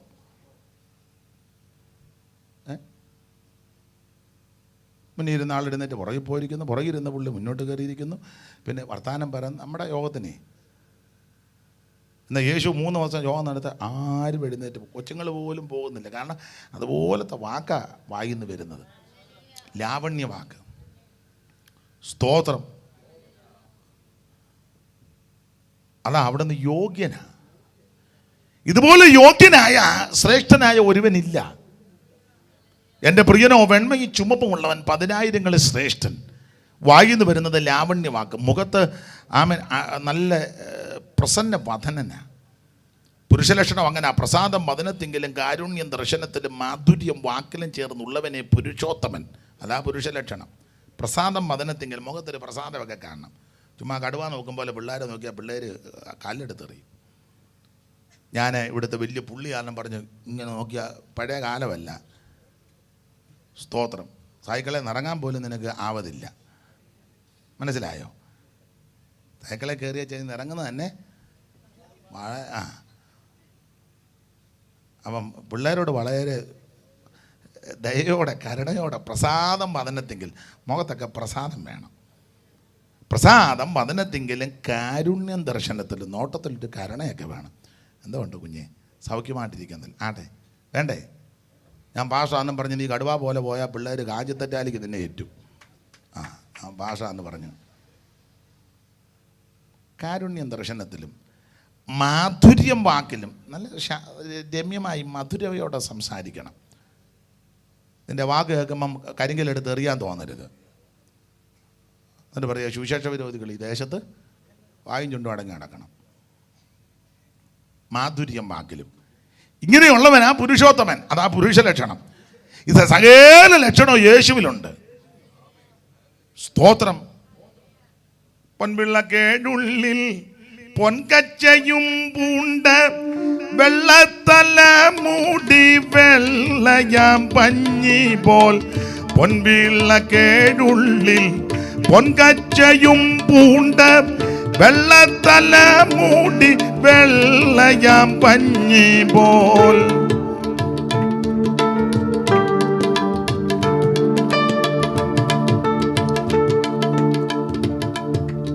ഒക്കുന്നില്ല. പൊൻപിള്ളക്കേടുള്ളിൽ പൊൻകച്ചയും പൂണ്ട് വെള്ളത്തല മൂടി വെള്ളയാം പഞ്ഞി പോൽ. വെള്ളോടുല തന്നിൽ കാച്ചി പഴുപ്പിച്ച വെള്ളക്കുതിര പുറത്തേറി വരുന്ന പുരുഷനെ കണ്ടേൻ ഉത്തമ പുരുഷനെ കണ്ടേൻ. പുരുഷനെ കണ്ടേൻ ഉത്തമ പുരുഷനെ കണ്ടേൻ. അപ്പോൾ ഉത്തമ പുരുഷനാ ക്രിസ്തു. പണ്ട് എഴുത്തച്ഛൻ്റെ 24 വൃത്തം എന്ന് പറഞ്ഞൊരു പദ്യമുണ്ട്. എൻ്റെ കയ്യിലുണ്ട്. അതിൻ്റെ പുസ്തകം വല്യമ്മച്ചി പണ്ട് പാടി കേട്ടിട്ടുമുണ്ട്. അതിനകത്ത് ഒരു പ്രയോഗമുണ്ട്, ഉത്തമ പുരാണ പുരുഷനെന്ന.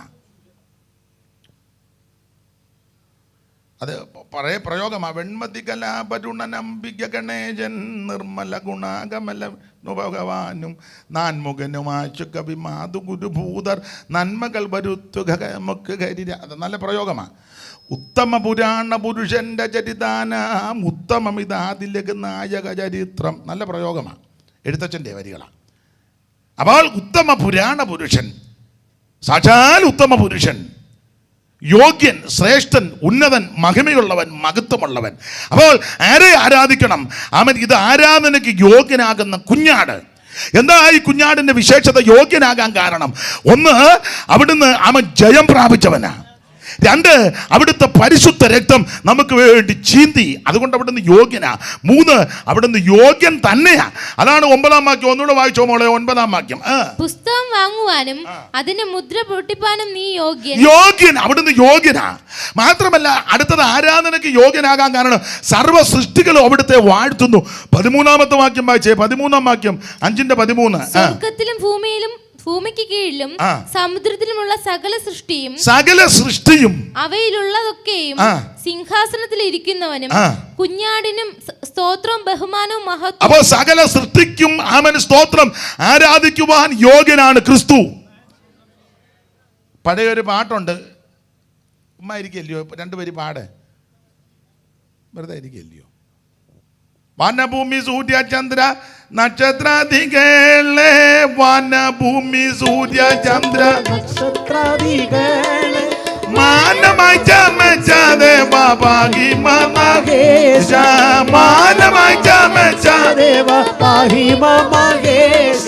ഓ വാഴ്ത്തിടുന്നു വാഴ്ത്തിടുന്നു നന്ദിയോടടിയാർ, വാഴ്ത്തിടുന്നു വാഴ്ത്തിടുന്നു നന്ദിയോടടിയാർ.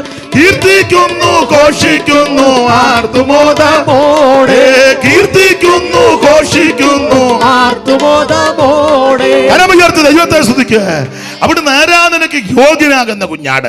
ഞാൻ കമ്പിവാചകം പോലെ പറഞ്ഞു പോകാം. 1, ലോകത്തിൻ്റെ പാപത്തെ ചുമക്കുന്ന ദൈവ കുഞ്ഞാട്. 2, ആരാധനയ്ക്ക് യോഗ്യനാകുന്ന കുഞ്ഞാട്. 3, ഈ പുസ്തകം പഠിക്കുമ്പോൾ അവിടുന്ന് കോപത്തിൻ്റെ കുഞ്ഞാടെന്നൊരു പ്രയോഗമുണ്ട്. വെളിപ്പാട് പുസ്തകം 6-ാം അധ്യായത്തിൻ്റെ 12 മുതലുള്ള തിരുവെടുത്ത് വായിച്ചേ മോളെ. 6-ാം മുദ്ര പൊട്ടിച്ചപ്പോൾ വലിയൊരു ഭൂകമ്പം ഉണ്ടായി. സൂര്യൻ കരിമ്പടം പോലെ കറുത്തു, ചന്ദ്രൻ മുഴുവനും രക്തതുല്യമായി തീർന്നു. അത്തിവൃക്ഷം പെരുങ്കാറ്റുകൊണ്ട് കുലുങ്ങിയിട്ട് കായ് ഉതിർക്കും പോലെ ആകാശത്തിലെ നക്ഷത്രങ്ങൾ ഭൂമിയിൽ വീണു. പുസ്തക ചുരുൾ ചുരുട്ടം പോലെ ആകാശം മാറിപ്പോയി. എല്ലാ മലയും ദ്വീപും സ്വസ്ഥാനത്തിലേക്ക് നിന്ന് ഇളകിപ്പോയി. ഭൂമിയിലെ രാജാക്കന്മാരും മഹത്തുക്കളും സഹസ്രാധിപന്മാരും ധനവാന്മാരും ബലവാന്മാരും സകലദാസനും സ്വതന്ത്രനും ഗുഹകളിലും മലപ്പാറകളിലും ഒളിച്ചുകൊണ്ട് മലകളോടും പാറകളോടും ഞങ്ങളുടെ മേൽ വീഴുവിൻ. സിംഹാസനത്തിൽ ഇരിക്കുന്നവന്റെ മുഖം കാണാതെ വണ്ണവും കുഞ്ഞാടിന്റെ കോപം തട്ടാതെ. അപ്പോൾ ഇങ്ങനെ വ്യാഖ്യാനിക്കുക, മൂന്നാമത്തെ ഈ കുഞ്ഞാട് കോപത്തിന്റെ കുഞ്ഞാട് എന്ന് പറഞ്ഞാൽ, ഒന്നാമത്തെ കുഞ്ഞാട് ലോകപാപം ചുമക്കുന്ന കുഞ്ഞാട്. ആ കുഞ്ഞാടിന്റെ പരിശുദ്ധ രക്തത്താൽ പാപം മോചിക്കും. അങ്ങനെ പാപമോചനം പ്രാപിക്കണം. പാപമോചനം പ്രാപിച്ച വ്യക്തികൾ ആ കുഞ്ഞാടിനെ ആരാധിക്കണം. അതാ വ്യവസ്ഥ. അങ്ങനെ പാപമോചനം പ്രാപിക്കാതെ ഈ കുഞ്ഞാടിനെ ആരാധിക്കാതെ ഈ കർത്താവിനെ സ്തുതിക്കാതിരുന്നാൽ ഇനിയത്തെ രീതി ആ കുഞ്ഞാട് കോപത്തിൻ്റെ കുഞ്ഞാടായിട്ട് വരും. കുഞ്ഞാടിൻ്റെ കോപം അങ്ങനെ വായിക്കുന്നത്, കുഞ്ഞാടിൻ്റെ കോപം. ഈ വെളിപ്പാട് പുസ്തകം 6-ാം അധ്യായം 6 മുദ്ര പൊട്ടിക്കുന്നതാ. മൊത്തം 7 മുദ്രയാ. അതിൽ 6-ാം അധ്യായത്തിൽ 6 മുദ്ര പൊട്ടിക്കും. ഈ ആറാമത്തെ മുദ്ര പൊട്ടിക്കുമ്പോൾ പ്രധാനമായിട്ട് 6 സംഭവങ്ങൾ നടക്കും. അതാണ് 12-ാം വാക്യം. 1, വലിയൊരു ഭൂകമ്പം. 2, സൂര്യൻ ചന്ദ്രനുമെല്ലാം ഇരുണ്ടു പോകുന്നു. അതാണ് 2. 3, നക്ഷത്രങ്ങൾ ഭൂമിയിലേക്ക് പതിക്കുന്നു. 4, ആകാശം പുസ്തക ചുരുളുന്നത് പോലെ ചുരുണ്ടു പോകുന്നു. 5, മലകളും ദ്വീപുകളും എല്ലാം സ്വസ്ഥാനത്ത് നിന്ന് ഇളകുന്നു. 6, ഭൂവാസികൾ ഭയവികലരായി ഗുഹകളിലും ഗഹ്വരങ്ങളിലും എല്ലാം പോയി ഒളിക്കുക. അതാണ് ഈ കോപത്തിൻ്റെ കുഞ്ഞാട്. വിസ്തരിക്കുന്നില്ല. ഇനി നടക്കാൻ പോകുന്ന സംഭവമാണ്. ഇങ്ങനെയുള്ള സംഭവങ്ങളുണ്ടാകും. യുദ്ധങ്ങളും ഭൂകമ്പങ്ങളും മഹാവ്യാധികളും. സ്തോത്രം. സൂര്യൻ കരിമ്പടം പോലെ കറക്കും. ചന്ദ്രനിലും സൂര്യനിലും മാറ്റങ്ങൾ ഉണ്ടാകും. നക്ഷത്രങ്ങൾ പെരുങ്കാറ്റടിച്ചിട്ട് കായ് ഉതിർക്കുന്നത് പോലെ ഭൂമിയിലേക്ക് വീടുന്നൊരു സുദിനം വരാൻ പോകുകയാണ്. അതൊക്കെ ആദ്യത്തെ ദിവസം പുള്ളി നന്നായിട്ട് പറഞ്ഞു കാണും. ഞാൻ കയറി കൈ വെക്കുന്നില്ല. വെറുതെ എന്തിനാ സ്തോത്രം പൂവിറ്റെടുത്ത് പുല്ല് വയ്ക്കുന്നത്. അപ്പോൾ അതുകൊണ്ട് ആ ഭാഗത്തേക്ക് ഞാൻ പോകുന്നില്ല. ദൈവത്തിൻ്റെ മകൻ. എന്നാൽ ഒരു കാര്യം പറയാം, കോപത്തിൻ്റെ കുഞ്ഞാട്. ആ കുഞ്ഞാട്ടിൻ്റെ കോപത്തിൽ നിന്ന് നീ രക്ഷപ്പെടണം. രക്ഷപ്പെടാൻ ഒറ്റ മാർഗ്ഗമുള്ളൂ, കുഞ്ഞാടിനെ രക്ഷിതാവായി സ്വീകരിക്കണം. യേശുവിന് ഉള്ളത്തിൽ ഏറ്റെടുക്കണം. ആ കർത്താവിനെ ആരാധിക്കണം. ആ വരാനുള്ള കോപത്തിൽ നിന്ന് നിനക്ക് രക്ഷ നേടാം. കുഞ്ഞാട്ടിൻ്റെ കോപദിവസം വരും നേരം, കുഞ്ഞാട്ടിൻ്റെ കോപദിവസം വരും നേരം, ഓടും ദുഷ്ടർ തേടും രക്ഷ കാണുകയില്ല നിശ്ചയം.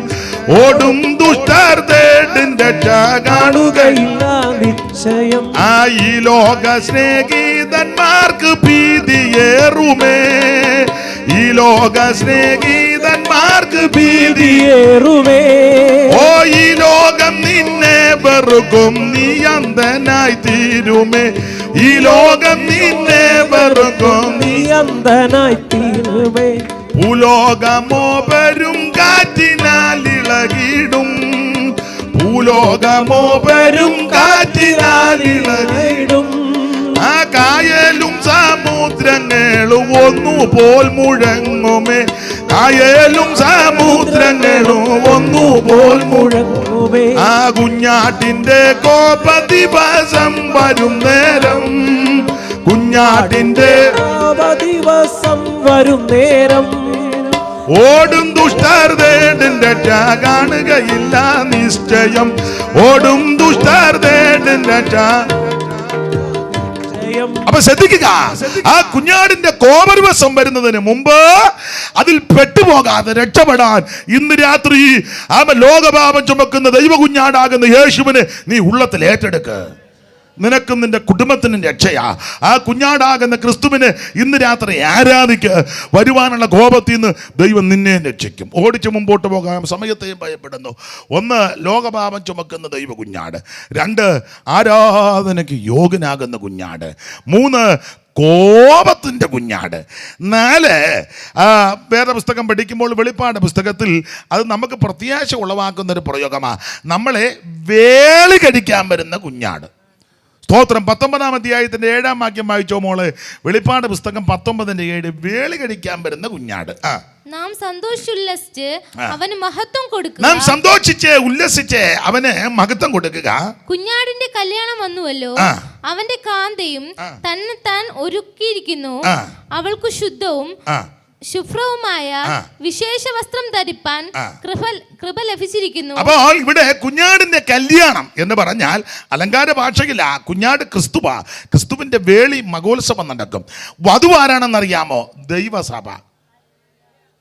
ആ വരനാണ് യേശു ക്രിസ്തു കുഞ്ഞാട്.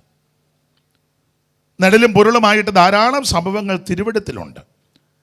ഞാൻ ക്രിസ്തു എന്ന ഏക പുരുഷന് നിങ്ങളെ നിർമ്മല കന്യകയായി വിവാഹ നിശ്ചയം ചെയ്തിരിക്കുന്നു. ആ വിവാഹ നിശ്ചയം അലങ്കാര ഭാഷയാ. വിവാഹ നിശ്ചയം എന്ന് പറഞ്ഞാൽ യേശു ക്രിസ്തുവിനെ രക്ഷിതാവായി സ്വീകരിക്കുമ്പോൾ ആ നിശ്ചയം ഉറപ്പിച്ചു. നിശ്ചയിക്കപ്പെട്ട വധുവിൻ്റെ ഒരൊറ്റ പ്രതീക്ഷയുള്ളൂ, വേളി കടിക്കാൻ വരുന്ന കുഞ്ഞാടിന് വേണ്ടി ഒരുങ്ങി നിൽക്കണം. വിവാഹ നിശ്ചയം കഴിഞ്ഞ പെൺകുട്ടികളോടൊക്കെ ചോദിച്ച് അവർ വളരെ ശ്രദ്ധിച്ചേ ജീവിക്കുകയുള്ളൂ. ഇല്ലേ? മിണ്ടുകയല്ല. എവിടെ നിശ്ചയം കഴിഞ്ഞ്? അവൻ ഓട്ടോയിൽ വന്ന് കയറി വരാൻ പറഞ്ഞ് അങ്ങനെ പോയി. നിശ്ചയം ഒന്നും അവർ നിശ്ചയിച്ചു വൈകിട്ട് 5:30 ഓട്ടോയിൽ വരും, അന്നേരം നീഞ്ഞ് വന്നാൽ മതിയെന്ന്. ആ നിശ്ചയത്തിൻ്റെ കാര്യമല്ലേ പറഞ്ഞ്. വീട്ടുകാരും നാട്ടുകാരും എല്ലാം കൂടെ ചേർന്ന് ആലോചിച്ച് കുടുംബക്കാരെ ചുമതലപ്പെട്ടവർ നടത്തുന്ന കല്യാണമുണ്ട്, ഒരു നിശ്ചയമുണ്ട്. ആ നിശ്ചയം കഴിഞ്ഞാൽ ആ പെൺകുട്ടിയുടെ പ്രതീക്ഷയും ആഗ്രഹവും ആവേശമെല്ലാം ആ വിവാഹ ദിവസമാണ്. വിവാഹ ദിവസം കഴിയുമ്പോൾ ആ വരൻ്റെ കൂടെ വരൻ്റെ വീട്ടിലോട്ട് പോകണം. കല്യാണം കഴിഞ്ഞ് ഞാൻ എൻ്റെ അമ്മയുടെ കൂടെ പോവാന്ന് പറഞ്ഞാൽ യോടി കല്യാണം കഴിച്ച് ചെറുക്കന് കയ്യും കൊടുത്തവൻ മാന്ന് പറയുമ്പോൾ ഞാൻ പോടാ ഞാൻ എൻ്റെ അമ്മയുടെ കൂടെ പോകാമെന്ന് പറഞ്ഞാൽ ആ പെങ്കൊച്ചിന് എന്തോ സാരമായ കുഴപ്പമുണ്ട്. അവൻ്റെ കാര്യത്തിനൊരു പരിഹാരം ഉണ്ടായി. അപ്പോൾ ഈ കുഞ്ഞാടാകുന്ന യേശു ക്രിസ്തു തൻ്റെ തിരുസഭയെ വേളി കടിക്കാൻ വരും. അപ്പം അതിനു മുമ്പ് നിശ്ചയമുണ്ട്. ആ നിശ്ചയമാണ് രക്ഷിക്കപ്പെടുക എന്നുള്ളത്. ഇന്ന് രാത്രി ഉറപ്പിക്കണം. 5 പൈസ മുടക്കണ്ട, അരക്കാശും മുടക്കണ്ട. ഭൗതിക വസ്തുക്കൾ ഇവിടെ പിന്നെ ദോത്രകാഴ്ച എടുത്തത് പുള്ളി പരിവക്കേടായതുകൊണ്ട് എടുത്തതാണ്. അല്ല, ദൈവത്തിന് ഇതൊന്നും ആവശ്യമില്ല. സ്തോത്രം. ദൈവത്തിന് ഇത് ആവശ്യമില്ലെന്ന്. നിൻ്റെ 5 പൈസ ദൈവത്തിന് വേണ്ട. ഭൂമിയും അതിൻ്റെ പൂർണ്ണതയും ഭൂതലവും നിവാസികൾ യഹോവയ്ക്കുള്ളതാ. എനിക്ക് വിശന്നാൽ ഞാൻ നിന്നോട് ചോദിക്കുമോ? തങ്കമ്മേ കോഴിയെ കൊണ്ടുപോകാൻ കറി വെച്ച് കൂട്ടണത് ദൈവം പറയുമോ? അയ്യോ ഇച്ചിരി പോത്തിറച്ച് കൊണ്ടുപോകണം മേരിക്കുട്ടി, അടുത്ത ആഴ്ച എനിക്ക് ഇച്ചിരി ആഹാരം വേണം, ഒത്തിരി നാളായി ഞാൻ ഇറച്ചി ദൈവം പറയുമോ? കാട്ടിലെ 1000 ജന്തുക്കളെല്ലാം ദൈവത്തിൻ്റെതല്ലേ. സ്തോത്രം. ദൈവം പറയുക, തങ്കമ്മ 2 മെഴുകുതിരി കൊണ്ടുവരണം, ഞാൻ ഇരുട്ടത്തിരിക്കുക. അയ്യോടി ഒറ്റ മിന്നലിന് ലോകം മുഴുവൻ വെട്ടവാ. അന്നേരം അതിൻ്റെ മെഴുകുതിരി ഒരു മിന്നൽ, ഒറ്റ മിന്നലടിച്ചപ്പോൾ മുഴുവൻ വെട്ടവായി. 10 പൈസ വരെ നമുക്ക് കാണാം. അന്നേരം നീ യേശുവെ നീ ഇരുട്ടത്തിരിക്കണ്ടെന്ന. ദൈവത്തിനൊന്നും വേണ്ട. ദൈവത്തിന് ട്യൂബ് ലൈറ്റും വേണ്ട, ഹാലജനും വേണ്ട. അയ്യോ ദൈവം വെളിച്ചവാ. മനസ്സിലാകുന്നുണ്ടോ? അപ്പോൾ ചുരുക്കി പറഞ്ഞാൽ ദൈവത്തിന് ഇതൊന്നുമല്ല ആവശ്യം. ദൈവത്തിന് നമ്മളെ ആവശ്യമാണ്. നമ്മുടെ ഉള്ളത്തിലേക്ക് വരാൻ അവിടുന്ന് ഇഷ്ടപ്പെടുന്നത്. അപ്പോൾ ആ നിശ്ചയിക്കപ്പെട്ട ആ വധു തൻ്റെ ആഗ്രഹം, പ്രതീക്ഷ, പ്രത്യാശ വിവാഹ ദിവസമാണ്. അപ്പോൾ ആ വിവാഹ ദിവസത്തിൽ എത്രയും സുന്ദരിയായി, സുമുഖിയായി, മിടുക്കിയായി, മനോഹര രൂപയായി ഒരുങ്ങി വരാനാ താല്പര്യപ്പെടുന്നത്. ഇല്ലേ? ഇപ്പോഴത്തെ വിവാഹത്തിൻ്റെ ഒരുക്കമൊന്നും ഞാൻ പറയുന്നില്ല. ഈ തെക്കൻ തിരുവിതാംകൂറിൽ എനിക്ക് വലിയ തിട്ടമില്ല. നമ്മുടെ അവിടെയൊക്കെ കണ്ണടച്ച് വേണം ഉഭയസമ്മതം കൊടുക്കാൻ. അതുപോലത്തെ പരുവക്കേടായിരിക്കുക. സ്തോത്രം. കണ്ണടച്ച് വേണം, കാരണം എല്ലാം പരുവക്കേടാ. ദൈവത്തിന് മഹത്വം. എന്നാൽ യോഗ്യമായിട്ട് ഒരുങ്ങി വരുന്ന പെൺകുട്ടികളുണ്ട്. എത്രയും മാന്യമായി, യോഗ്യമായി, വൃത്തിയായി, വെടിപ്പായിട്ട്. അതിലെ 45-ാം സങ്കീർത്തനം വായിച്ച മോളെ. 45-ാമത്തെ സങ്കീർത്തനത്തിൻ്റെ 13 മുതലുള്ള വാക്യം ഒന്ന് വായിച്ചേ. അന്തപുരത്തിലെ രാജകുമാരി സോനായേ ഒന്നുകൂടെ വായി. അന്തപുരത്തിലെ രാജകുമാരി അന്തപുരത്തിലെ രാജകുമാരി ശോഭ പരിപൂർണയാകുന്നു. അവളുടെ വസ്ത്രം പൊൻകസവ് കൊണ്ടുള്ളത്. ആ അവളെ ചിത്രത്തയ്യലുള്ള വസ്ത്രം ധരിപ്പിച്ച് രാജസന്നിധിയിൽ കൊണ്ടുവരും. അവളുടെ തോഴിമാരായി കൂടെ നടക്കുന്ന കന്യകമാരെയും നിന്റെ അടുക്കൽ കൊണ്ടുവരും. സന്തോഷത്തോടും ഉല്ലാസത്തോടും കൂടെ അവർ കൊണ്ടുവരും. അവർ മന്ദിരത്തിൽ പ്രവേശിക്കും. മതി മതി. ഇനിയിപ്പം അന്തപുരത്തിലെ രാജ്ഞി ചന്തമേറും ശോഭമൂലം.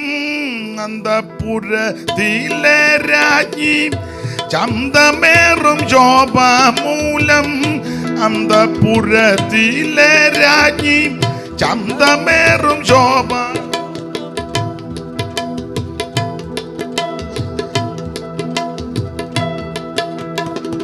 അന്തപുരത്തിലെ രാജ്ഞി ചന്തമേറും ശോഭമൂലം. എന്തു പരിപൂർണയാമിവൾ. അണിയും വസ്ത്രം പൊൻകസബ് കൊണ്ടു നെയ്തതാ. എന്തു പരിപൂർണയാമിവൾ. അണിയും വസ്ത്രം പൊൻകസബ് കൊണ്ടു നെയ്തതാ. എൻ മനസ്സുയരുന്നകോ നന്മയേറും വചനത്താൽ. എൻ മനസ്സുയരും നകോ നന്മയേറും വചനത്താൽ. ചിന്മയരാജനെ കുറിച്ചു പാടിയ കഥ ചെമ്മയോടറിയിച്ചിടുന്നു. ചിന്മയരാജനെ കുറിച്ചു പാടിയ കഥ ചെമ്മയോടറിയിച്ചിടുന്നു. അപ്പൊ ശ്രദ്ധിക്കുക, ആരാ വധു? ദൈവസഭ. ഏതാ ദൈവസഭ? രക്ഷിക്കപ്പെട്ടവരുടെ കൂട്ടം. ആ രക്ഷിക്കപ്പെട്ടവരുടെ കൂട്ടം പിന്നത്തേതിൽ സ്നാനപ്പെട്ട് അഭിഷേകം പ്രാപിച്ച് വേർപാട് പാലിച്ച് വിശുദ്ധ ജീവിതം നയിച്ച് കൂട്ടായ്മ ആചരിച്ച് തിരുമേശയെടുത്ത് പ്രാർത്ഥന കഴിച്ച് ആമേൻ തനിക്കായി കാത്തു നിൽക്കുന്ന വിശുദ്ധന്മാരുണ്ട്. ഈ വിധത്തിൽ വാട്ടം, കറ, ചുളുക്കം, മാലിന്യം ഒന്നും ഏശാതെ ശുദ്ധയും ശുഭ്രയുമായി തനിക്ക് മുൻനിർത്തേണ്ടതിന് അവനവളെ വചനത്തോടുകൂടി ജലസ്നാനത്താൽ വെടിപ്പാക്കി ഇങ്ങനെ നിർത്തിയിരിക്കുക. അങ്ങനെ നിൽക്കുന്ന ആ കാന്തയെ വേളുകടിക്കാൻ അവൻ വരുന്ന ഒരു കുഞ്ഞാടുണ്ട്. അതാണ് വേളി കടിക്കാൻ വരുന്ന കുഞ്ഞാട്. ആമേൻ. സ്തോത്രം. വധു ദൈവസഭ. ദൈവത്തിന് സ്തോത്രം. ഒരു കാര്യവും കൂടെ പറഞ്ഞ് പെട്ടെന്ന് അങ്ങ് നിർത്താം. സ്തോത്രം. അഞ്ചാമത്തെ വിഷയം വിളക്കാകുന്ന കുഞ്ഞാട്. അതുകൂടെ പറഞ്ഞങ്ങ് നിർത്താം. അപ്പം ഇപ്പം തന്നെ സമയമായി. വിളക്കാകുന്ന കുഞ്ഞാട്. വായിച്ചേ മോളെ. വെളിപ്പാട് പുസ്തകം 21-ാം അധ്യായത്തിൻ്റെ 23-ാമത്തെ വാക്യം വായിക്കാം.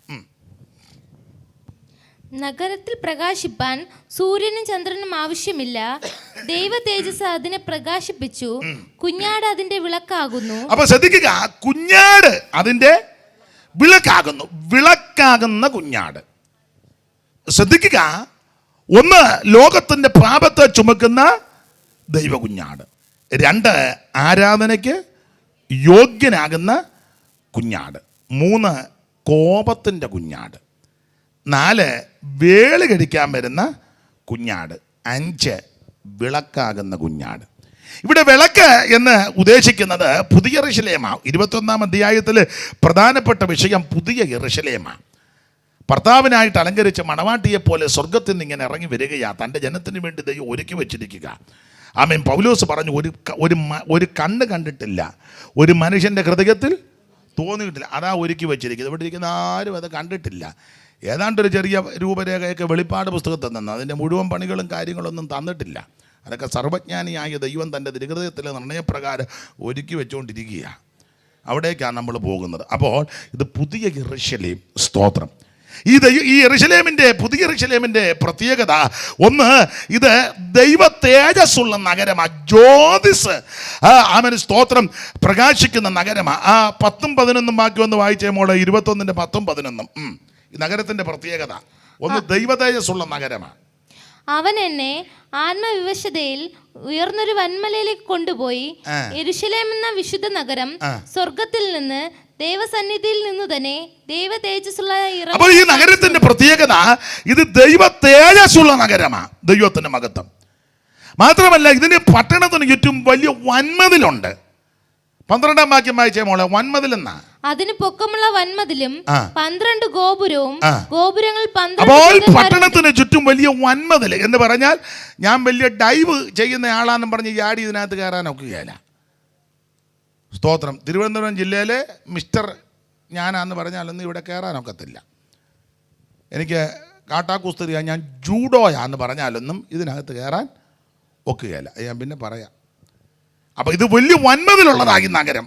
അതാണ് ദൈവമക്കൾക്ക് വേണ്ടി ഒരുക്കിയിരിക്കുന്നത്. ഒന്ന്, ദൈവ തേജസ്സുള്ളത്. 2, ഇത് പട്ടണത്തിന് ചുറ്റും വലിയ വൻമതിലുണ്ട്. 3, ഈ നഗരത്തിന് ഏതാണ്ട് 2200 കിലോമീറ്ററോളം വീതിയും നീളവും ഉയരവുമാണ്. 2200 കിലോമീറ്റർ നീളം, അതുപോലെ തന്നെ വീതി, അതുപോലെ തന്നെ ഉയരം എന്ന് പറഞ്ഞാൽ സ്ഥലമില്ലെന്നോർത്ത് ആരും അങ്ങോട്ട് വരാതിരിക്കണ്ട. ഇവിടെ നമ്മളെല്ലാവരും കൂടെ ചെന്നാൽ അവിടെ ഇടയുണ്ടോ? ഇഷ്ടംപോലെ ഇട കിടക്കുക, നീ ഇഞ്ഞ് വന്നാൽ മതി. അതാണ് ഈ നഗരത്തിൻ്റെ വിശേഷത. 4, ഈ പട്ടണത്തിൻ്റെ വിശേഷതയുണ്ട്. ഇത് മതിലിൻ്റെ വിശേഷതയാണ്. പട്ടണത്തിൻ്റെ വിശേഷത 1, പൊക്കമുള്ള വൻമതിൽ. 2, അവിടെ വായിക്കുന്നത് 12 ഗോപുരം. അങ്ങനല്ലേ മോളെ? 12 ഗോപുരം. 12 ഗോപുരവും ഗോപുരങ്ങളിൽ 12 ദൂതന്മാരും. 12 ഗോപുരമുണ്ട്. ഗോപുരങ്ങളിൽ 12 ദൂതന്മാരുണ്ട്. പിന്നെ അടുത്തത് 4 ദിശകളിലും 700 കിലോമീറ്റർ നീളത്തിലാണ് 4 ഗോപുരം. 2220 കിലോമീറ്ററിലെ നീളവും വീതി ഉയരവും. അപ്പോൾ 700 കിലോമീറ്റർ കഴിയുമ്പോൾ ഒരു വലിയ വാതിൽ ഗോപുരമാണ്. പിന്നെ 700 കിലോമീറ്റർ ചെല്ലുമ്പം അത്രയ്ക്ക് നല്ല പട്ടണമായത് നമുക്ക് വേണ്ടി ഒരുക്കി വെച്ചിരിക്കുന്ന. ആർക്കും ഒരു സന്തോഷമില്ല, പ്രത്യാശയില്ല. അത് ഞാനിപ്പോൾ പറഞ്ഞുകൊണ്ട്. പിന്നെ സ്തോത്രം. ഇതിന് 12 അടിസ്ഥാനമുണ്ട്. 12 അപ്പോസ്തലന്മാരുടെ പേരുകൾ ഉണ്ട്. ഇനി മതിലിന് ഉപയോഗിക്കുന്ന സാധനങ്ങൾ അത് 12 വിധ രത്നങ്ങളാണ്. മോളെ 21 മുതലുള്ള തിരുവെടുത്തൊന്ന് വായിച്ചേ. 21-ാം അധ്യായത്തിൻ്റെ 19 മുതൽ വായിച്ചോ. 21-ന്റെ 19 മുതൽ. നഗരമതിലിന്റെ അടിസ്ഥാനങ്ങൾ സകല രത്നവും കൊണ്ട് അലങ്കരിച്ചിരിക്കുന്നു. 1-ാം അടിസ്ഥാനം സൂര്യകാന്തം, 2-ാമത്തേത് നീലരത്നം, 3-ാമത്തേത് മാണിക്യം, 4-ാമത്തേത് മരതകം, 5-ാമത്തേത് നഹവർണി, 6-ാമത്തേത് ചുവപ്പുകല്ല്. അപ്പോൾ ഇത് രത്നങ്ങളാൽ 12 രത്നങ്ങളാൽ നിർമ്മിതമാക്കപ്പെട്ടിരിക്കുന്ന മന്ദിരമാണ്. സ്തോത്രം. മതിലിനെ ഇതാ ഉപയോഗിച്ചിരിക്കുന്നത്. ഇതൊക്കെ മതിലിന് ഉപയോഗിച്ചിരിക്കുന്നതുകൊണ്ടാണ് നമ്മൾ ഈ ഭൂമി പാർക്കുമ്പം ഇതൊന്നും അധികം ഇടാതെ എടുക്കാതെ ഇരിക്കുന്നത്. അല്ല, ഇഷ്ടമില്ലാഞ്ഞിട്ടല്ല. മിണ്ടുന്നില്ല. അതാ ഒന്നുകൂടെ വായിച്ചോ മോളെ. 19-ാം വാക്യം. നഗരമതിലിന്റെ അടിസ്ഥാനങ്ങൾ സകല രത്നവും കൊണ്ട് അലങ്കരിച്ചിരിക്കുന്നു. ശരിക്കും കേക്ക്, ഉറങ്ങാതെ കേക്ക്. 1-ാം അടിസ്ഥാനം സൂര്യകാന്തം. ഇങ്ങോട്ട് നോക്ക്, കുനിഞ്ഞിരിക്കാതെ ഇങ്ങോട്ട് നോക്ക്. മതിലിന്റെ അടിസ്ഥാനമാണ് പറഞ്ഞത്. 1-ാമത്തെ അടിസ്ഥാനം. 1-ാം അടിസ്ഥാനം സൂര്യകാന്തം. നീ ഇന്ന് വരെ കണ്ടിട്ടുണ്ടോ? സൂര്യ TV കണ്ടുകൊണ്ടിരിക്കുന്ന കാര്യമല്ല പറഞ്ഞ്, സൂര്യകാന്തത്തിൻ്റെ കാര്യമാണ് പറഞ്ഞ്. ഞാൻ എന്നും സൂര്യ കാണും, വലിയ നല്ലതാണ്, അതിൻ്റെ കാര്യമല്ല പറഞ്ഞത്. സൂര്യകാന്തം. പിന്നെ നീലരത്നം. നീലം കണ്ടിട്ടുണ്ട്, രത്നമൊന്നും കണ്ടിട്ടില്ല. അത് നീലം എടുത്ത് മുക്കിയാണ്ട് ആപ്രിക്കാപ്പ് പോണ പോലെല്ലാം നീലം മുക്കി വന്നിരിക്കുക. അതിന്റെ കാര്യമല്ല പറഞ്ഞു. നീലരത്നം. പിന്നെ 3-ാമത്തേത് മാണിക്യം. 4-ാമത്തേത് മരതകം. 5-ാമത്തേത് നഖവർണി. 6-ാമത്തേത് ചുവപ്പുകല്ല്. 7-ാമത്തേത് പീതരത്നം. പിന്നെ 8-ാമത്തേത് ഗോമേതകം. 9-ാമത്തേത് പുഷ്യരാഗം. 10-ാമത്തേത് വൈഡൂര്യം. 11-ാമത്തേത് പത്മരാഗം. 12-ാമത്തേത് സുഗന്ധിരത്നം. അപ്പൊ ശ്രദ്ധിച്ചേ, ഈ 12 രത്നങ്ങൾ കൊണ്ടാണ് മതിലിൻ്റെ ഉപയോഗിച്ചിരിക്കുന്ന സാധന സാമഗ്രികൾ. ഇങ്ങനെയുള്ള രത്നങ്ങളും ഈ വിശേഷപ്പെട്ട കാര്യങ്ങൾ അവിടെ ക്രമീകരിച്ചിരിക്കുന്നത് കൊണ്ടാണ് ഇതൊക്കെ വെളിപ്പാട് പ്രാപിച്ച ദൈവമക്കൾ ഇത് അതിന് കീഴെയുള്ള അത്രയും വിലയില്ലാത്ത, അത്രയും തേജസ് ഇല്ലാത്തത് വേണ്ടാന്നങ്ങ് വിചാരിച്ചാൽ ഇത് ഇഷ്ടമില്ലാഞ്ഞിട്ടല്ല. നിങ്ങൾക്ക് വല്ലതും മനസ്സിലാകുന്നുണ്ടോ? തൂത്തോ അപ്പോൾ കരഞ്ഞൊന്നും ഇരിക്കരുത്, നല്ല സന്തോഷിച്ചിരിക്കണം. ഇതാ ഇതിൻ്റെ അടിസ്ഥാനങ്ങൾ, ഇതിൻ്റെ സാമഗ്രികൾ കൊണ്ടാണ് ഇത് പണിതിരിക്കുന്നത്. ഞാൻ എൻ്റെ വാക്കങ്ങ് നിർത്തുക. ദൈവത്തിന് മഹത്വം. ആരാ ഇതിനകത്ത് കടക്കുന്നത്? എല്ലാവരും ഒന്നും കടക്കത്തില്ല. 27-ാം വാക്യം വായിച്ചോ മോളെ. 27. കുഞ്ഞാടിന്റെ ജീവപുസ്തകത്തിൽ എഴുതിയിരിക്കുന്നവരല്ലാതെ അശുദ്ധമായത് യാതൊന്നും ഈ പട്ടണത്തിൽ ആര് കിടക്കുമെന്ന് ചോദിച്ചാൽ ഒറ്റ വാക്കി പറയാം, ജീവപുസ്തകത്തിൽ പേരെഴുതിയിരിക്കുന്നവർ കിടക്കും. ഇന്ന് രാത്രി ജീവപുസ്തകത്തിൽ പേരെഴുതുന്നത് ഇവിടെയുള്ള ആരുമല്ല, ഞാനല്ല, ഉപദേശിമാരല്ല, ഒരു സഭയുടെ മേലധ്യക്ഷന്മാരുമല്ല, പോപ്പല്ല, ബിഷോപ്പല്ല, മെത്രാനല്ല, ജമ്മാച്ചനും ഐമാനിയും തിരുമാരി പാസ്റ്റർമാരാരുമല്ല എഴുതുന്നത്. ഇത് എഴുതുന്നത് സ്വർഗത്തിലെ ദൈവമാണ്. ഇത് കാശ് കൊടുത്ത് എഴുതിപ്പിക്കുന്നതല്ല, പണം കൊടുത്ത് എഴുതിപ്പിക്കുന്നതല്ല, നിന്റെ കുടുംബശ്രേഷ്ഠതയാൽ എഴുതുന്നതല്ല. ഇന്ന് രാത്രി എഴുതാനൊരു ഒറ്റ മാർഗം, യേശുവിനെ രക്ഷിതാവായി സ്വീകരിക്കുക. ആ രക്ഷകനായ യേശുവിനെ നീ സ്വീകരിക്കുമ്പോൾ നിന്റെ പേര് ജീവന്റെ പുസ്തകത്തിൽ എഴുതും. ഒരിക്കൽ കൂടി പറയാം, മറ്റൊരുത്തനും രക്ഷയില്ല, യേശുക്രിസ്തു മാത്രമേ രക്ഷിതാവ്. ആ രക്ഷിതാവാകുന്ന യേശുക്രിസ്തുവിനെ രക്ഷകനായി സ്വീകരിക്കുമ്പോൾ നിന്റെ പേര് ജീവന്റെ പുസ്തകത്തിൽ എഴുതും. ജീവപുസ്തകത്തിൽ പേരെഴുതാത്ത ഒരുത്തനും അതിനകത്ത് കടക്കത്തില്ല. എന്നാൽ ജീവപുസ്തകത്തിൽ പേരെഴുതിയവർ സകല ആൾക്കാർ അതിനകത്ത് കടക്കും. വിളക്കാകുന്ന കുഞ്ഞാടാണ് അതിൻ്റെ വിളക്ക്. സൂര്യനും ചന്ദ്രനും ഒന്നും അവിടെ ആവശ്യമില്ല, അവൻ കുഞ്ഞാടാണ് അതിൻ്റെ വിളക്ക്. ഇന്ന് രാത്രി വിളക്കാകുന്ന കുഞ്ഞാടിന് മഹത്വം കൊടുക്കുക. പാപങ്ങൾ മോചിക്കുന്ന കുഞ്ഞാട്, ആരാധനയ്ക്ക് യോഗ്യനാകുന്ന കുഞ്ഞാട്, പ്രൈസ് ദി ലോർഡ്, കോപത്തിന്റെ കുഞ്ഞാട്, വേലി കടിക്കാൻ വരുന്ന കുഞ്ഞാട്, വിളക്കാകുന്ന കുഞ്ഞാട്. ഇന്ന് രാത്രി ആ നല്ല കുഞ്ഞാടിനെ തൃക്കരങ്ങളിൽ എല്ലാവരും ഒന്ന് സമർപ്പിച്ചേ. ദൈവത്തിന് മഹത്വം, ദൈവത്തിന് മഹത്വം, ദൈവത്തിന് മഹത്വം. ഒരു പഴയ പാട്ടിന്റെ 2 ചരണങ്ങൾ പാടിയ ഞാൻ അങ്ങ് നിർത്താം, പിന്നെ ഇവർ പാടുന്ന പിന്നെ അവർ പാടിക്കോട്ടെ. സ്തോത്രം, സ്തോത്രം. നമ്മുടെ പാട്ടല്ലല്ലോ നിങ്ങളുടേത്, അപ്പം നിങ്ങൾ വേറെ പാടിക്കോ. ഞാനിപ്പം ഒരു ശീലം പാടി അങ്ങ് നിർത്താം. വേണ്ട വിളക്കാവിടെ സൂര്യ ചന്ദ്രരോ വേണ്ടൊട്ടുമേ, വേണ്ട വിളക്കാവിടെ സൂര്യ ചന്ദ്രരോ വേണ്ടൊട്ടുമേ, പരമസുതൻ തന്നെയതിൻ വിളക്ക്, പരമൊളിയാൽ ശോഭിച്ചിടും നീ പൂരം. പരമസുതൻ തന്നെയതിൻ വിളക്ക്, പരമൊളിയാൽ ശോഭിച്ചിടും നീ പൂരം. നിർമ്മലമാം സുഹൃതം തൻ പൊന്നൊളിയ അമരുമിട, നിർമ്മലമാം സുഹൃതം തൻ കാംക്ഷിച്ചു പാർത്തിടുന്നേ, പുരമിതിനെ കാംക്ഷിച്ചു പാർത്തിടുന്നേ, പുരമിതിനെ കാംക്ഷിച്ചു പാർത്തിടുന്നേ, പുരമിതിനെ കാംക്ഷിച്ചു പാർത്തിടുന്നേ, കാംക്ഷിച്ചു പാർത്തിടുന്നേ, പുരമിതിനെ കാംക്ഷിച്ചു പാർത്തിടുന്നേ, പുരമിതിനെ കാംക്ഷിച്ചു പാർത്തിടുന്നേ, പുരമിതിനെ കാംക്ഷിച്ചു പാർത്തിടുന്നേ. നിന്നടിസ്ഥാനങ്ങളോ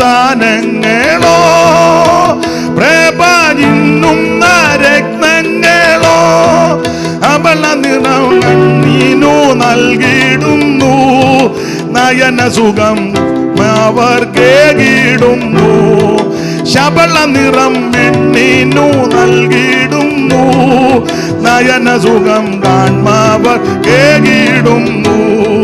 നിർമ്മലമാം സുഹൃതം തൻ പൊന്നൊളിയ അമരുമിട, നിർമ്മലമാം സുഹൃതം തൻ പൊന്നൊളിയാർ അമരുമിട, കാംക്ഷിച്ചു പാർത്തിടുന്നേ,